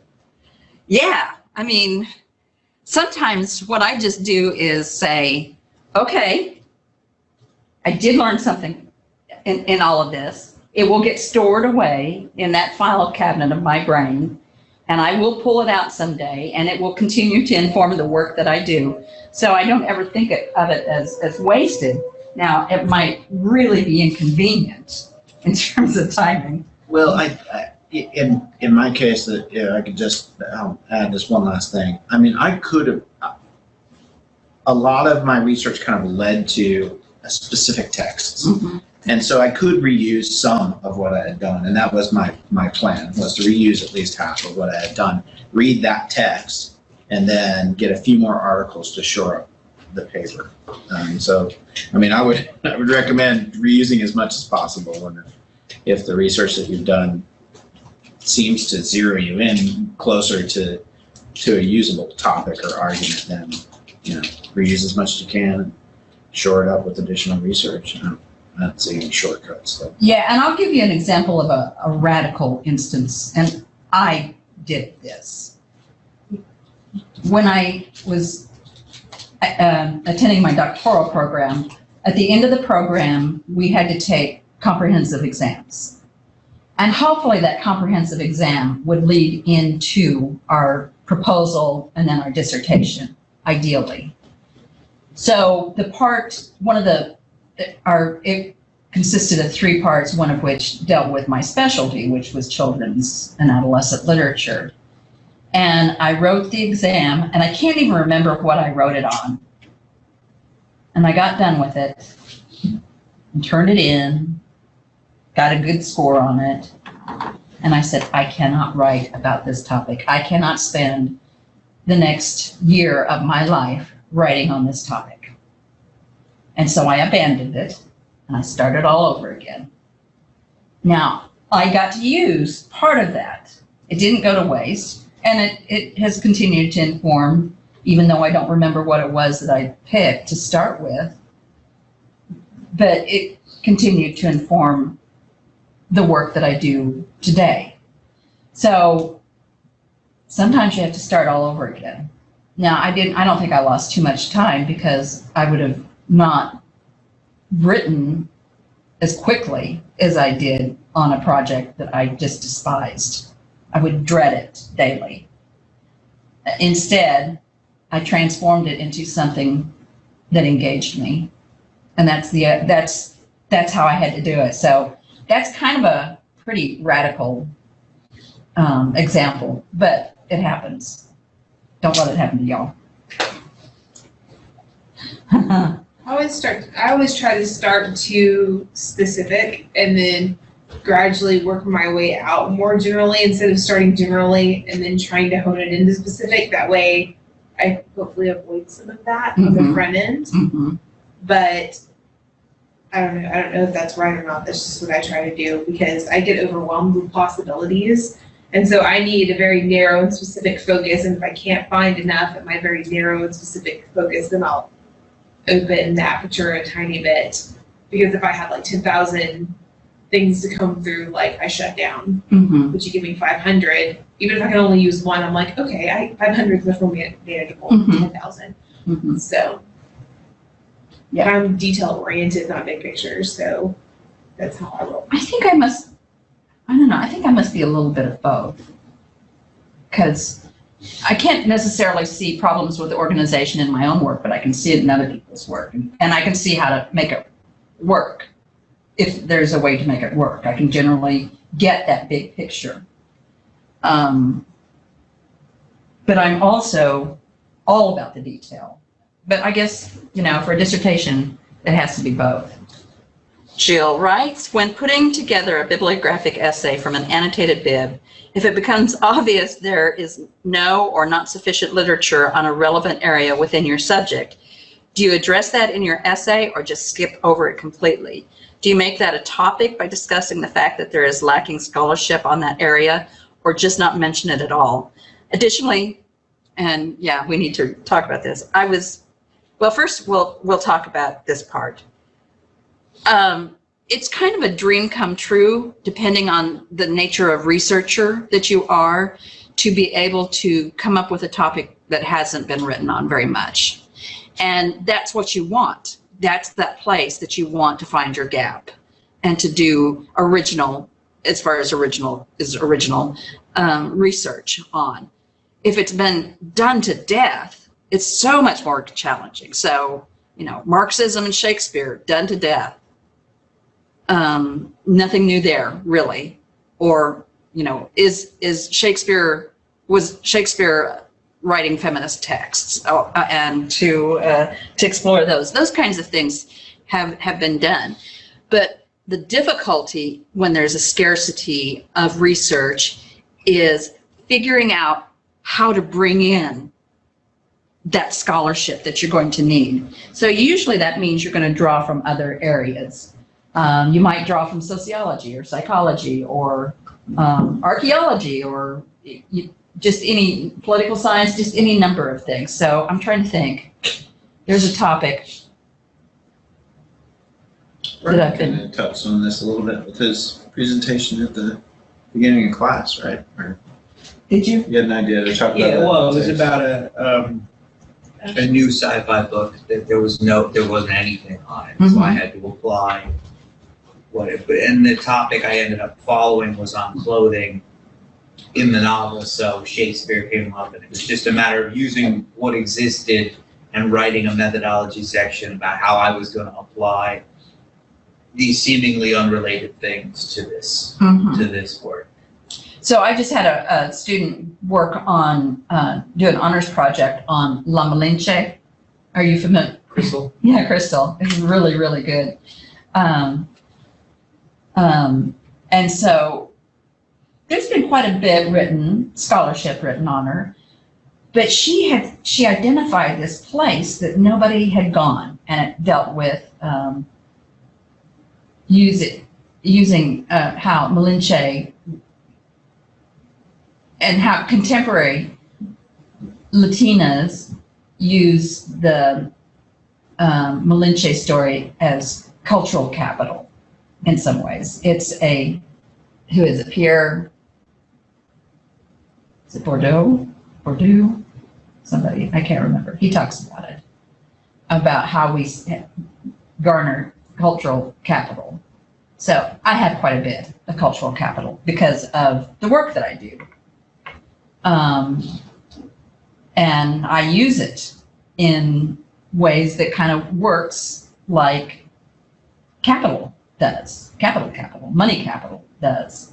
I spend it, I save it, I share it, those kinds of things. So that was a really, she saw the work on cultural capital in one area, and then she was working with Malinche in another area, and she was able to bring those two together, Miriam, and come up with some original work. It's really good.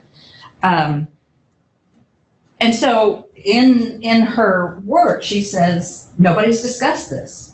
And that's one of the reasons it needs to be discussed. And it's particularly important because of the way this affects young Latinas and how they think about themselves and how they place themselves in this, sometimes place themselves or get placed in this Malinche, because she's one who was said to have sold out her people, because she was, she could speak English, and she translated for Cortez, who pretty much took over everything. And so she was, because of her ability to translate, it was said that she was a traitor to her people. And it's a much more complicated story than that, of course. So that's what you do there. And here, I don't know if we've talked about it. I know that I suffer from this greatly. I was relieved to hear the class had the same problems I did with the we search assignment. I get it in my head fairly often that I'm the only person who has no idea what I'm doing sometimes. I think that's called the imposter syndrome. We were just talking about that earlier. Yeah. And not physically being around my classmates, I don't get to hear their struggles and challenges as well. So it's always helpful to know I am right there with everyone else. It was a very tough assignment. I kept hoping that it was a test and didn't actually have one right answer. And I accepted lots of different stuff in it. I mean, it depends on, The case you make? kind of, yeah. The one thing I couldn't accept was, that if it wasn't scholarship, that didn't work. So it was a very tough assignment. I kept hoping that it was a test and didn't actually have the right answer. But really, I felt like I was just not getting some crucial point. Well, that's the nature of research sometimes. So yeah, that imposter syndrome, and I told you how it manifests itself with me, and it's my nightmares. That I go to class and nobody's there. I can't find my classroom. I've missed teaching a class again because it carries over from because back there I know that I have a whole repository of dreams where I have not shown up for class because I couldn't remember what day it was, or I couldn't find the class, or I was just late, and all of that frustration. For me, it's dreams of inadequacy. And that goes with the imposter syndrome. And women are more likely to have that than men, although men do too. But due to the nature of, you have them? I have dreams that I am about to be in a play, and I do too. and I show up and my high school theater coach is like, okay, you're on, the audience is out there. I'm like, what's the title of the show? What's I the had that line? same damn dream. Isn't it awful? It's horrid, horrid. And I have a really bad memory to start with. And I know that in my dream. So I don't have a chance. I do not have a chance of memorizing this. Not in a heartbeat. What's the show even about? Yeah. And it's usually Shakespeare. Improv, just improv. No, my recurring nightmares typically have to do with testing time. at Of school. course. Like, I'll have dreams that like they put me in the classroom with 30 of the worst boys, and like the kids are tearing up the test and throwing it out the window and like swinging from the rafters. And there's nobody outside in the hallway to help me, and like I'm gonna lose my teaching certificate because of this. Like, Exactly. And that's partially control That was the thing. too, as to losing control of it. Oh, yeah. I like the whole swinging from the rafters thing. they do though. You should come see them sometime. But I have that. Alicia can attest. I have a similar dream that I go into class and they just, I say, sit down, please, and they don't. Mhm. Nobody does anything I ask. In fact, they leave. Just walk out. Those are my standard dreams. I have them 2 or 3, 4 times a month. It's pretty horrible. And then I have many, many others, which are also related to inadequacy. From when I was tending bar, not punching the time clock, not being able to find the right alcohol, not remembering how to make a drink, not being able to get to all the customers, blah, blah, blah. Just don't have the capacity to do it. And boy, I wake up from those tired. Mhm. And my heart is going, I hate waking up tired because you dream all night. It's And the I got worst. tired. Now, I may have credited Danielle with this, and it might be somebody else's. I can't remember. So, but I'm going to come back to this next week because of how it fits in with the ethics of research. Teaching difference, not tolerance. And you remember what I say about tolerance? You don't tolerate tolerance? It's not really, It's it's not great. No. If I tell somebody I tolerate them, what does that say? You don't really like? I don't really like them. I put up with you.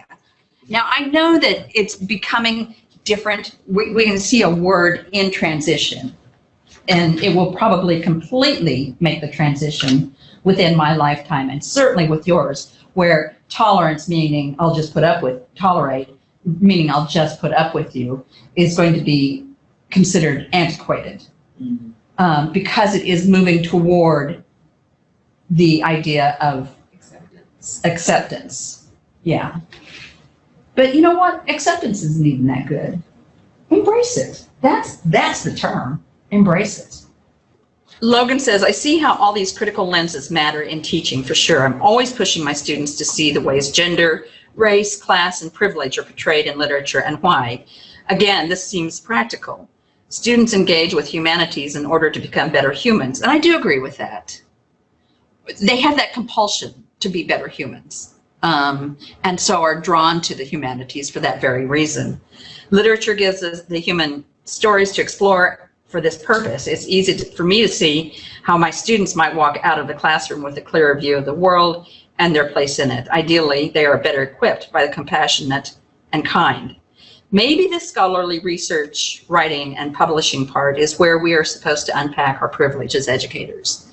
Well, it certainly gives us, we certainly can do it now because that's part of, I think, one of our responsibilities, or one way to do it. Obviously, there are a lot of ways to go about it. In order to help students think critically and see more clearly, we all have the responsibility of doing the profoundly challenging work of facing our own privilege. Always a challenge. And I can give you an example, and this is going to come up in another post. So I have a dear friend, and she, her partner, she's white, her partner is African American and Latino, and both of them have lots of tattoos. And she's a PhD, It's Kevin. Well, Okay. she has her PhD. He's a tattoo artist, and she teaches at Collin County. And he's accustomed to getting pulled over, just 'cause. And so he got pulled over once, and she was in. Now, did they get pulled over?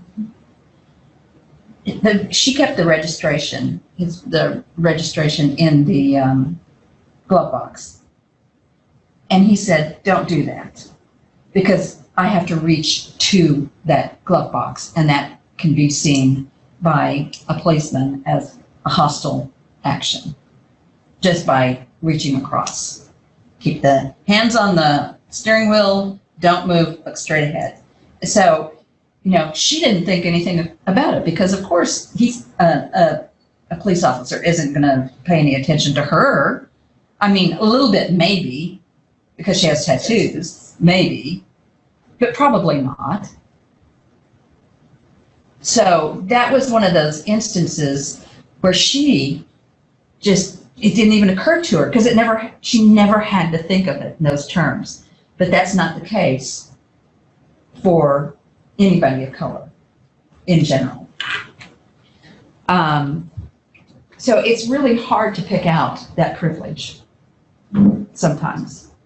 Dismantling of oppression and suffering. I have so many questions about how activities of scholarly life function toward this goal. Logan, I do too. And I'm a storyteller a bit, so I'll tell you a quick story that when I was getting my PhD, and I think maybe, did we talk about this? No, I was taking a children's lit course, an adolescent lit course, we were reading Catcher in the Rye. Did I tell you the story? I think you were telling me that. Okay. So we were reading Catcher in the Rye, and I was sitting on my bed watching 9/11 take place and reading Catcher in the Rye. And I thought, I hate Holden. That whiny, and I didn't like him to start with, that whiny thing. And I wrote Roberta that day, and I said, what is the point of what we do? What is the point? I'm analyzing this stuff. Who cares? But if we think about it, it is that very analysis that helps me not fly a plane into a building, or maybe somebody else, to have a greater awareness of the world and the people around. Maybe that's part of it. I mean, it's really small, maybe, or maybe it's not. I don't know. Maybe it stops one kid from picking up an AK-47 and unloading it wherever. I don't know. I can't say. I have to believe that what I do is important, though. And I've actually been able to transform that into something important, because I teach about social justice and activism and ways to find a voice, those kinds of things. So I think the work that we do, while it might seem frivolous at times, is important. That's the best I can do. We're teaching kids how to think. Yeah. That's what English is. Really, it really is. Will white privilege diminish in the future generations? Why or why not? It will, but not for the reasons I don't think we're hoping it will, but what's the big white fear now is that it's not going to be a majority white country. Yeah. It isn't. It So isn't. eventually, yes, but not for maybe the reasons we're advocating for. Mm-hmm. I don't know if there's time enough for that. From this very disheartening round of political Yeah, right. nonsense and the way that the nation's Freud talked about the collective, Freud and Jung talked about the collective unconscious. and the id, and how our id, and that's the base part of that. There are no controls with our id. The id is released, and there seems to have been permission to act on the id. The id is the thing that we would never do in public because we've learned better, because we have the super ego in place. That is other people around us, our laws and things like that. So we've got the drive of the id that we all have some pretty base desires that we'd probably act on if we could. And then, but the super ego keeps those things in check. Well, right now, it seems like there's a huge absence of a super ego to keep things in check because of the racism and the hatred that gets spewed daily without any filters. The filters are gone. So I don't know. I don't know.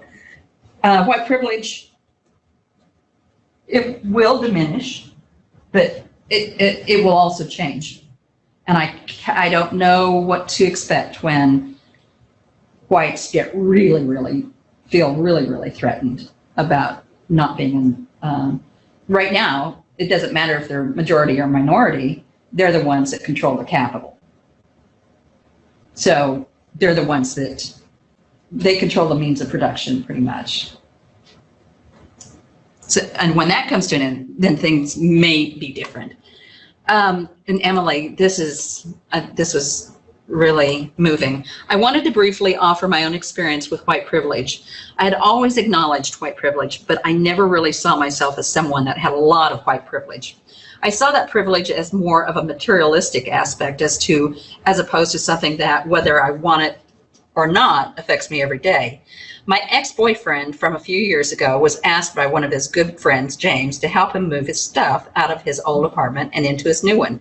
My ex was using his car to help transport a lot of James's belongings, and he was carrying some boxes out of his old apartment and into the car when he was stopped by an older white man who lived in one of the apartment complexes. You can guess what's going to happen. He was immediately questioned by the man as to why he was taking boxes from the apartment he did not live at. My ex politely explained that he was helping his friend, James, move into another apartment. The man refused to listen and accused him of stealing because of his skin color and proceeded to call the police. At this point, James came downstairs and explained everything to the man. However, it took James, a white man, to diffuse the situation and calm the older man down.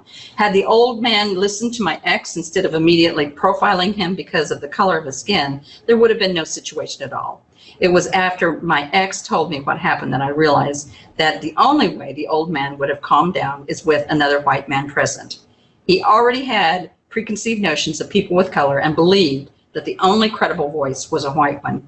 That is exactly how white privilege looks. It is not something that is necessarily a high status or in society or wealth, but it is something encountered in everyday interactions that we may not realize at first. And that's a perfect example of how white privilege works. Have you read The Miseducation of the Negro by Carter G. Woodson? Long time ago. It really I never really think about, I think that as a Black person, you aware of white privilege. It's just something that you can't access. You don't really think about it, you just know, Yeah. Like, so when white people say certain stuff, you just like, like, okay, I do understand, So he talked about that though, but I think that white privilege persists in Black communities. It's more relevant than I wanted it to be in the Black community than anything, especially when Carter G. Woodson talk about the economy. I never considered how we use money until I started reading that book. And he talked about what Black people do to help white privilege, which is we don't keep the dollar in the community. Like no matter, and the exact words he used was, no matter how many times a black man washes his hands, it'll never be as clean as a white man who never washes his. You know, and I was just like, dang, you know, we on a first name basis. Like, wow, but it really made me think. So I started to think about myself, right? Like, cause you don't never, people are not very self-reflective, but I did. Like, I started to think about, what do I do, right? So I know that because I always thought about the dollar being important, I used to, when we lived in a small community in Lancaster, it was a Hispanic fruit market, like a fresh food market, right? And I would always go by, my mama, all of us would go there. And I never understood why my parents did that, right? Like, I was just like, we just go to Walmart. You know, but for my parents, they understood what that dollar meant. Like, it don't mean the same thing to Walmart like it means to this mom who has this small store where she's only selling vegetables. But I think that black people don't take enough, we don't take enough responsibility for that, that the fact that we in the positions that we in, like that white privilege persists for our allowance of it also. Like, that is a major part of it. I'm not saying that it's holistic, but that's such a major part that we just don't take responsibility for it. Because if we did, this situation could be prevented if we understood what the value of each thing, you know, meant. And beyond that, because I think that even in this situation, he just felt like that black man couldn't be there, you know, and that's an economic decision to decide that this person, or whatever person of color this was, just that person of color. So they decided that this person of color couldn't be there, like they didn't belong. And I think that was an economic decision that they made. And we can't do that to ourselves, you know, and just let it persist. But it just kind of really say that exact idea that when another white person present, it made it make sense to the white man. And I feel like black people do that too. Like, we believe white people, you know, we believe everybody else. We believe everybody else, but we don't even consider each other's opinion of value, you know. And I think it just has to do with what we put on ourselves as color, you know. Because I don't think that. I mean, I do have feelings of that, and I'm honest with myself about that, you know. But that's something that I really truly want to overcome, because I don't want to think that my blackness make me less, you know, than anybody else. But that's a hard thing to overcome if that's something that you're told, you know. And for all your life, and you see it in action, and it just becomes part of the everyday, the part of course that's how it works. Well, and there's another post coming up shortly that is relevant to what you're talking about as well. How do you discuss racism and white privilege in your classroom in regards to literature? Well, you pretty much seen me do it. That's this is how I do it. Now, I talk differently in undergraduate classes than I do here in a graduate class, but I still have to be. I just have to try to be fearless about it, and cautious and careful and considerate. That's how I do it. And I explain up front, I don't know it all, and that I can't possibly, and I never will. And then ask for forgiveness ahead of time, basically. I think also in the high school classroom, you have to gauge your classroom environment. You sure do. You sure established an environment of safety, and if someone encroaches or goes past that environment, you deal with it swiftly and succinctly, but you let them know this is how I'm going to deal with it ahead of time. Like, this is what we're going to do. We're going to have this discussion. If you don't abide by the rules of engagement here, then this is what's going to happen to you, because it will not be tolerated.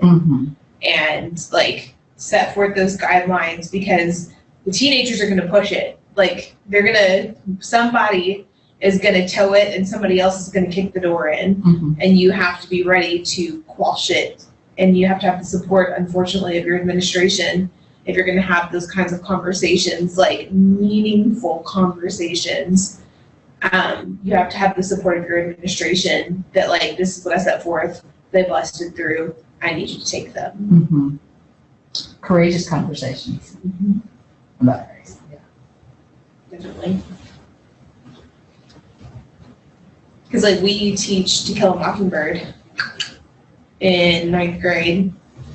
And so the whole Tom Robinson and the racism with the Yules and the whole, that trial that was just a travesty. Like having those conversations, like we have to set those parameters quick, Mhm. faster, and in a hurry. Yes, ma'am. Yeah, you have to have your boundaries. Now, I don't set boundaries in a graduate class. No. I'll probably one day regret it. But maybe it'll be a learning thing for us all.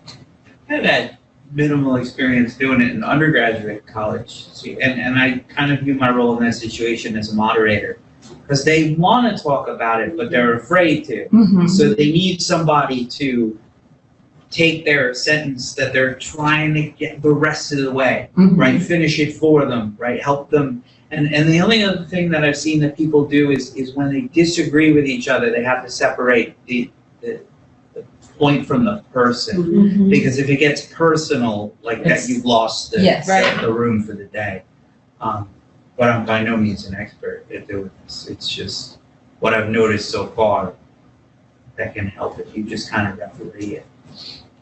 Yeah, and you know, just what I just try to be aware all the time when I'm watching television, when I'm watching the news, when I'm doing anything. It's just part of my life to think about race. That's one of the things that I think about, and I can't help it, and I don't want to help it. That's what I'm good with that.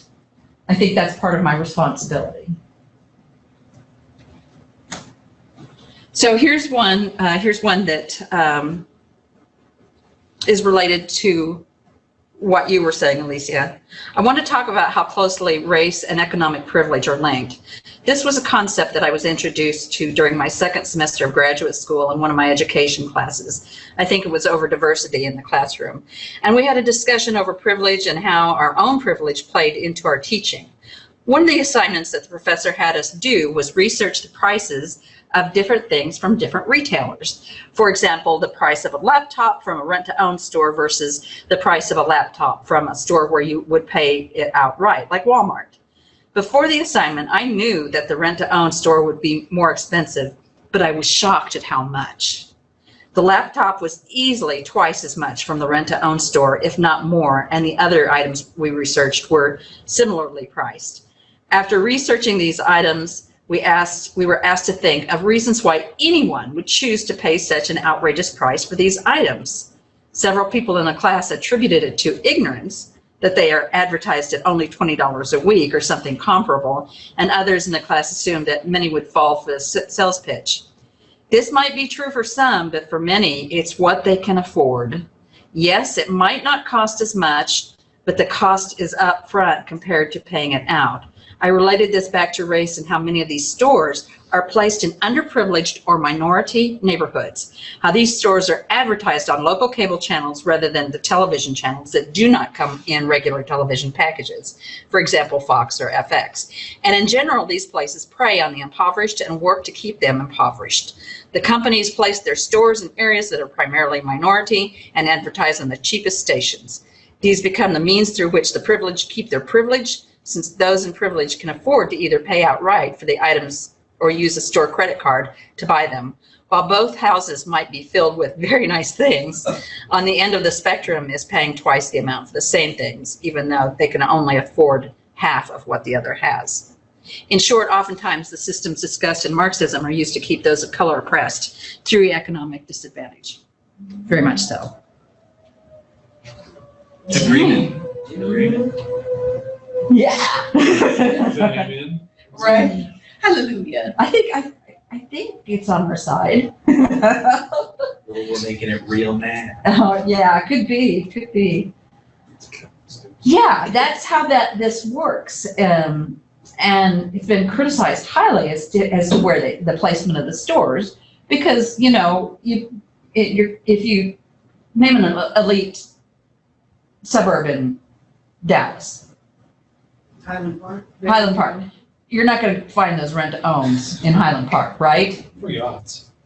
And I would say it's even like insurance places. It is. There is one Yes. that I know of man, and it's mostly geared towards the Hispanic community. Yes, I know who you're talking about. High premiums, they never pay out anything.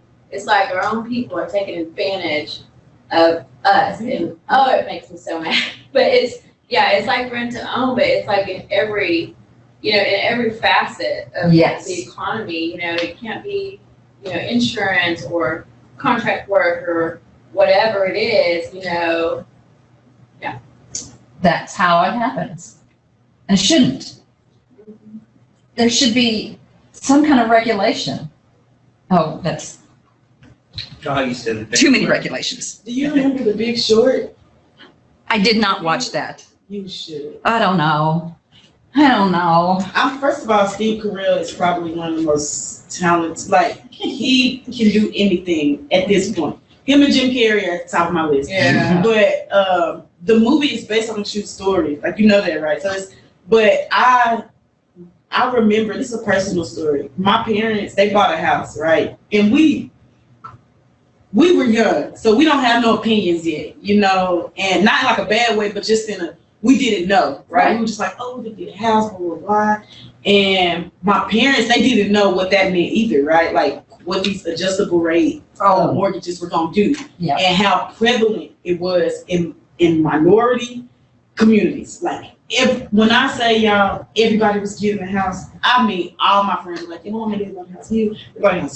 So we weren't thinking. And I remember when my parents lost their house and what they felt like for them and what they went through. And I didn't understand, because to me, I was like, Mom and Daddy, y'all both got jobs. Like, why can't we afford this? Why are we doing this? Why are we doing this? And then I saw The Big Short, and I called my dad. I said, Dad, I'm sorry I judged you. Like, they did this to you. They did it. And she's like, what are you talking about? So I told him everything that I knew. He was like, man, you know now more than I knew then by watching a film. And I said, Dad, it was about the community. And that wasn't just about Black people. That was about it was anybody who was low income at the time that got that loan, that got any B loan, they were hit, and we saw what that did. It was next to the Great Depression. Yeah, and those loans were designed specifically for people who didn't have money and who would never be able to pay it off. Yeah. There was, my wife and I, shortly after we were married, about 15 years ago, shortly after Hurricane Katrina, there was a new development going on in Wiley. And a lot of the folks coming up from Hurricane Katrina, their homes, they didn't have homes, they didn't have anything but what the government had given them, which wasn't much. And the home seller in this neighborhood was doing closeouts, and that's exactly what they did. A lot of people in that neighborhood around us, there was a lot of turnover, a lot of people lost their houses, a lot of foreclosures. And just from talking to our neighbors, we kind of understood. It was like, wow. I mean, fortunately, we had owned homes before, and we went in for fixed rate loan, and we knew what to look for. Yeah. But we recognized too that they had really taken advantage of a lot of people who were already in a bad situation. Yeah. Already, I mean, they'd already been. They closed it out, and they were gone. Right? I mean, that was it. But it's sad to see. Those are families, kids. They were already in dire straits. And also, insurance rates are tied to your credit score. If you didn't know that. And you can't improve your credit score if you're poor. That's right. FYI. Just in case you didn't know. Yeah. I had my students read The Grapes of Wrath my first year teaching, and had so many complaints because the novel said God's name in vain. However, there were other novels like Of Mice and Men that said the N word, and there were no complaints. I could not understand and was slightly disgusted at the students' lack of recognition of racism. I've struggled to teach at some points because the young adults that I teach do not know what white privilege is, mostly because the population at the school is 97% white. So yeah, the outrage at some kind of cursing, but not at other like racial injustices. Just goes right over their heads, because in their world it's, well, of course. And that does it for that. You know what? I've gotten more positive comments on the last class that because of the picture books that I incorporated in the class and talking about theory. So why not do one more? How about some Babar? You ruined this for me. Yes, I am. Just gonna make me cry again. I love Batman. I love watching the cartoons. All right, so what I'm going to talk about now is post-colonialism. Ruined. Done. That's all I had to say, right? We're already impressed, thank you.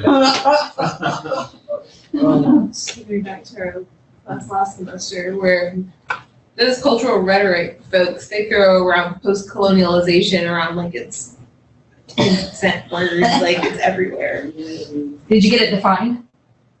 Which, that word? Post-colonialism, yeah. Yeah. Because was that one of the assignments or something? No, we kept redefining cultural rhetorics like every week. Oh, gosh. But Aren't those definitions, aren't they just little buggers? So post-colonialism looks at what happens to a culture once colonists have come in and have usurped it, and how it gets changed. And it works both ways. The colonized culture changes the colonizers as well, because colonizers start adopting some of those things.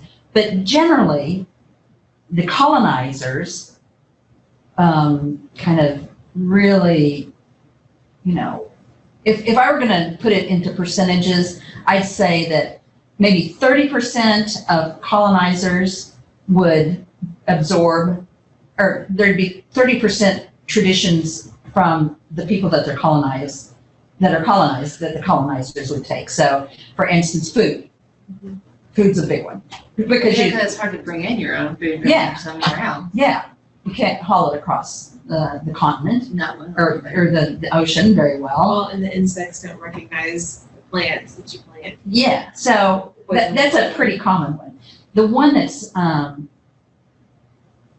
then there'll be some ceremonies and maybe some parts of the religious beliefs. And the colonizers, though, bring their language and their religion. Those are the two biggest ones. And then the cultural norms, so that how one dresses, don't run around naked, for instance. Or, I know, imagine that. And so what happens with colonization, though, sometimes, is that the process where it becomes naturalized, where the colonized doesn't think about being colonized. Now, sometimes there's not a good choice because it's done through force. If you don't take this religion, we'll kill you. If you speak your own language, we'll cut your tongue off. These kinds of really drastic approaches. So what post-colonialism does is look at how the cultures change and what happens in that intermingling. And so if we look at the story of Babar, we can see the process of colonization taking place through the pages. You hate me say? At the end of this graduate degree, I'm not going to have any books I could read to my kids. No. Now you just talk to them and you say, Just put me in front of the TV. So. you just tell them, hey, let's talk about post-colonialism today. You okay with that? Your kids will be talking about all the different kinds of lenses to look at stuff. Oh my They'll be rooting for other kids. My kids are gonna be those kids. Oh my God. Yep. Afraid so. So, in the Great Forest, a little elephant is born. His name is Babar. His mother loves him very much. She rocks him to sleep with her trunk while singing softly to him. Babar has grown bigger. He now plays with other elephants, little elephants. He is a very good little elephant. See him digging in the sand with his shell? Hey, where's the question mark? on that sentence. Shame. It's an imperative. It's It's me. telling you. Oh, see him. Because he is digging in the sand. Okay. You don't get it, Joyce. Babar is riding happily on his mother's back when a wicked hunter, hidden behind some bushes, shoots at him. Oh God, it's Bambi all over again. It is. But not What? Yeah, yeah, right. The hunter killed Babor's Yeah, but mother. look at- I don't remember this You happening. didn't know that? I don't remember this happening either. Maybe I've only read the other book. This is terrible. I'm Why didn't that laughing. monkey intervene? Just hanging out. I know. Go give the hunter Ebola. The hunter has killed Babar's mother. How people die. The monkey hides. The birds fly away. Babar cries. The hunter runs up to catch poor Babar. Right away. I just murdered your mom. I'm gonna come and get you. Okay, so Babar runs away because he's afraid of the hunter. After several days, very tired indeed, he comes to a town. He hardly knows what to make of it because this is the first time that he has seen so many houses. So many things are new to him. I'm certain the elephant walking down the street is also new to some people. They don't seem to notice the elephant. They don't notice the elephant in the room. Elephant in the park. Well, he has a little elephant, so, you know. And he's gray. They're as big as people. You squint, it could be anybody. The elephant man, perhaps? Someone in costume. Don't notice the elephants over there. Sorry, I'm kidding. It's fancy costume day. So many things are new to him. The broad streets, the automobiles and buses. However, he's especially interested in two gentlemen he notices on the street. He says to himself, really, they're very well dressed. I would like to have some fine clothes too. I wonder how I can get them. Yes, because that's the first thing I think when I'm in a strange new area is I want clothes. After my mother's been killed. I feel like this is where we make this leap into it's gone from reality. Yeah, suspended. Luckily, a very rich, old, parentheses, white lady who has always been fond of little elephants understands right away that he is longing Because he told for her a fine suit. Like, how does she know? Does she read animal minds? She understands. Is she the Steve Irwin? She understands right away that he's longing for Right a away. fine suit. And she likes to make people happy. He's not a people. He's an elephant. She gives him her I purse. want people to give me money just because I want nice clothes. Babar says to her politely, "Thank you, madam." Also translated.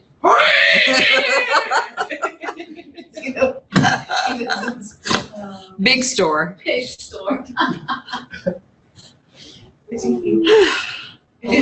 Without wasting any time, Babar goes into a big store, like a box store, I guess. He enters the elevator. It is such fun to ride up and down in this funny box that he rides all the way up 10 times and all the way down 10 times. He did not want to stop, but the elevator boy finally said to him, "This is not a toy, Mr. Elephant. You must get out and do your shopping. Look, here is a floor walker."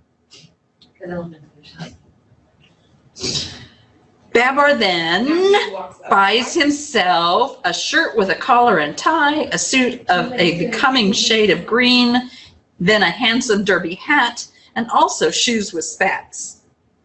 Now, if only he had opposable thumbs, he could totally smoke a cigar. This is like the precursor to Animal Farm, y'all. Well satisfied with his purchases, he feels very elegant indeed. Babar now goes to a photographer to have his picture taken. And here is his photograph. Awesome. No one questions him. Now, is Why is he not grieving his mother? Maybe this is Yeah, his this is how he's dream. coping. I started saying he Spends spends all the money, money, he's spending instant his money away. gratification. Yes, bury your feelings. He's in your drowning. shoe. Yes, he's drowning his feelings right now with shopping. Babar dines with his friend, the old white lady. She thinks he looks very smart in his new clothes. After dinner, because he is tired, he goes to bed and falls asleep very quickly. In the restaurant? Where's this bed? Now, This is at her house. this is at her house. They've become friends, so he's living there now. Presumptuous. Babar now lives at the old lady's house. In the mornings, he does setting up exercises with her. Okay. And then he takes his bath. He goes out for an automobile ride every day. The old lady has given him the car. She gives him whatever he wants. Oh, no. Yes, okay, so this relationship has changed. So you really want to read this to your kids? Nope. I don't even know who it's out.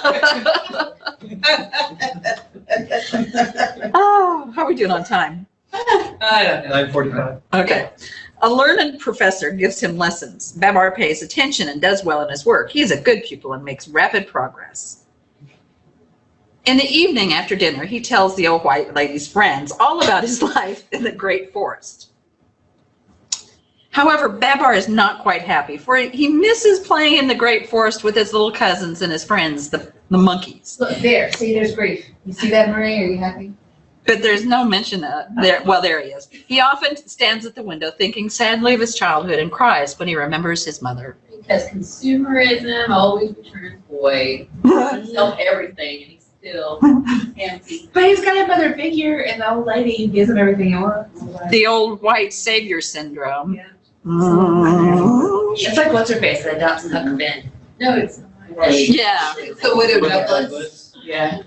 2 years have passed. One day during his walk, he sees two little elephants coming toward him. They have no clothes on. Why, he says in astonishment to the old lady, it's Arthur and Celeste, my little cousins. They're naked. Big, but they got small. Yeah. Babar kisses them affectionately and hurries off with them to buy them some fine clothes. Lord. He takes them to a pastry shop to eat some good cakes. Meanwhile, in the forest, and by the way, he develops heart disease because of this sugar and never mind. Meanwhile, in the forest, the elephants are calling and hunting high and low for Arthur and Celeste, and their mothers are worried. Fortunately, in flying over the town, an old marabou bird has seen them and comes back quickly to tell the news. So did nobody look for him whenever he was missing? They probably assumed he'd been captured and shot when they his mom. He wasn't very popular. It's like Simba. They didn't like him. They just didn't like him. Every He was- time you assume an elephant gets a new suit. Yeah. The mothers of Arthur and Celeste have come to town to fetch them. They are very happy to have them back, but they scold them just the same because they ran away. Babar makes his mind to go back with Arthur and Celeste and their mothers to see the great forest again. The old lady helps him to pack his trunk. She likes his trunk, maybe. That's probably how that relationship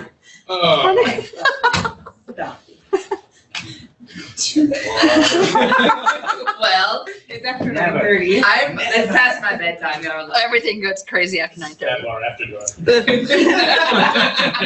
They are all ready to start. Babar kisses the old lady goodbye. He would be quite happy to go if it were not leaving her. Because of the forest. He's crying. Or it's an elephant. It could be. He promises to come back someday. He will never forget her. Like he forgot his mom. They have gone. There is no room in the car for the mothers, so they run behind and lift up their trunks to avoid breathing the dust. The old lady is left alone. Sadly, she wonders, when shall I see my little Babar again? Alas, that very day, the king of the elephants had eaten a bad mushroom. Well. Oh my gosh. It poisoned him, and he became ill, so ill that he died. This was a great calamity. Wow. After the funeral, why would? They're hallucinating. They're hallucinating. Yeah. After the funeral, the three oldest elephants were holding a meeting to choose a new king. Just then they hear a noise. That's not how that works. Just then they hear a noise. They turn around. Guess what they see? Babar arriving in his car and all the elephants running and shouting. Here they are, here they are. Hello, Babar. Hello, Arthur. Hello, Celeste. What beautiful clothes. What a beautiful car. They're not surprised to see Babar. And No. you would think they would have thought he was dead, and suddenly he's come back to life. And they know what a car is, right? And clothes. Then Cornelius, the oldest of the elephants, spoke in the quavering voice, My good friends, we are seeking a king. Why not choose Babar? He has just returned from the big city. He has learned so much living among men. Let us crown him king. All the other elephants thought that Cornelius had spoken wisely, and eagerly they await Babar's reply. I want to thank you one and all, said Babar. But before accepting your proposal, I must explain to you that while we were traveling to the car, Celeste and I became engaged. If I become your king, she will be your queen. Long live Queen Celeste, long live Babar, growled the elephants without a moment's hesitation. And thus it was that Babar became king. This is not the Isn't bad that I his remember little watching as a cousin? kid. I Yeah, thought that was his cousin. it is. Distant cousins, Isn't he okay. still a child? Well, it did say that she was a little elephant, so, you know, we've got a little bit of Lewis Carroll happening. Oh, I'm thinking Jerry Lee Lewis. You have good ideas, said Babar to Cornelius. I will therefore make you a general, and when I get my crown, I will give you my hat. In a week I shall marry Celeste. We will then have a splendid party in honor of our marriage and our coronation. Then turning to the birds, Babar asks them to go and invite all the animals to the festivities, and he tells the dromedary to go to the town and buy some beautiful wedding clothes. Giving out orders, right? He's good I'm at thinking they're getting married awfully quick. it. Wait, so the dromedary has What happened on this ride? I'm thinking she's It's not all that different now. now. The wedding guests begin to arrive. The dromedary returns with the bridal costumes just in time, in the nick of time for the ceremony. Shoo, otherwise they'd have to get married naked. Get dressed, Steve. Oh, my goodness. Everybody else was naked there. Except for Cornelius. After the wedding and the coronation, everybody dances merrily. The festivities are over, night has fallen, the stars have risen in the sky. King Babar and Queen Celeste are indeed very happy. Now the world is asleep. The guests have gone home, happy though tired from too much dancing. They will long remember this golden celebration. And now King Babar and Queen Celeste, both eager for their adventures, set out on their honeymoon in a gorgeous yellow balloon. See, I never read this book. I only watched the cartoon as a kid. That's way different. All right, tell me this then.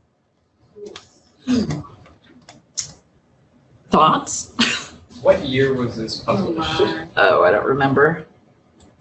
A long time ago. In the 30s, wasn't it? It was definitely not. See, 1931. that's the Babar I know. French. Is the little cartoon. That was Yeah. way not. I bet if you watch the little cartoons, though, you're going to see the same things. It's just I not. was a kid. I didn't realize he married his cousin.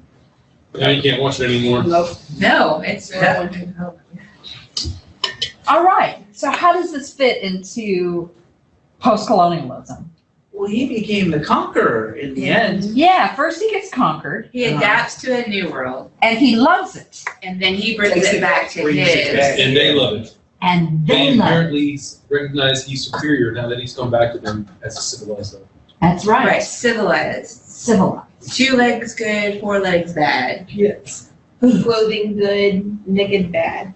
You know, arm all over jungle version. Yeah, and let's talk about a little bit of eco-environmental or ecofeminism here. Probably we could do some stuff with that in terms of I think Celeste had an option in this marriage. thinking about the city and the jungle.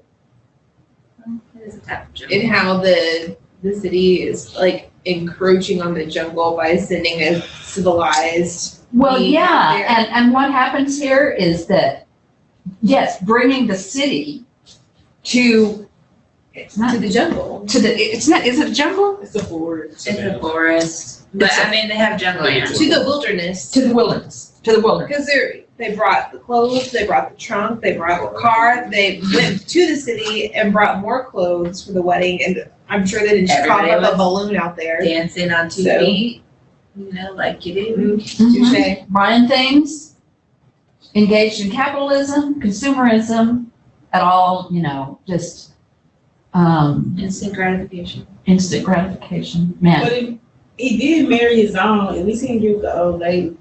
Oh, we don't know that didn't happen. well, they did do The package is exercise. She was a sugar mama. The package. She gave him everything that he wanted. You think there wasn't a return to that? And yeah, what about And why this old wasn't she rich there? white lady? Why wasn't she at the She wasn't wedding? invited to the He forgot about her. It's It's like the giving tree. Just like the giving tree. Just like the giving tree. Some things just never change. work and you raise elephants, give him nothing in return. Yeah, that was quite a surprise I saw across everybody's face, but the first thing that happens is mom gets shot. Yeah, that's very Yeah, it's like Bambi. Bambi, yeah. Very Bambi.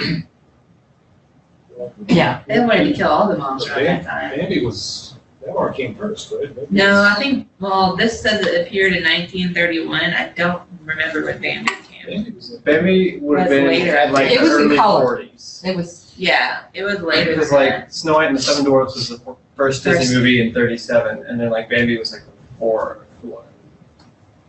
I love that you did that. so do I. Or I was whatever, gonna I say don't your thing. So yeah, I mean, this is the indoctrination of the conqueror, of the colonizer. Now, he's gone to civilization, to town on his own, but He then brings it back He and brings basically it doesn't give them a choice. back. And it's put in a way that like it was the obvious, like he shows Of up in a course. city and of course the first thing he wanted to do was be like all these people. Like Yeah, it was he's so so correct. He didn't go, where the That- heck am I? I'm going home, which is what I would have done. And he also didn't like slink around, not that an elephant can slink, but He didn't he even tried. try. He didn't even try. So, Trace. hide behind this fire hydrant. I can't see them, they can't see me. Right. That's every child. Well, yeah, my niece right now, like she closed her eyes and she thinks that she's hiding from you. She thinks everyone's gone when you close your eyes. They can't see you legit. She You're is not there. All right, so now you've had a little bit of an introduction to postcolonialism. Wasn't that fun? Yeah, I don't know that book.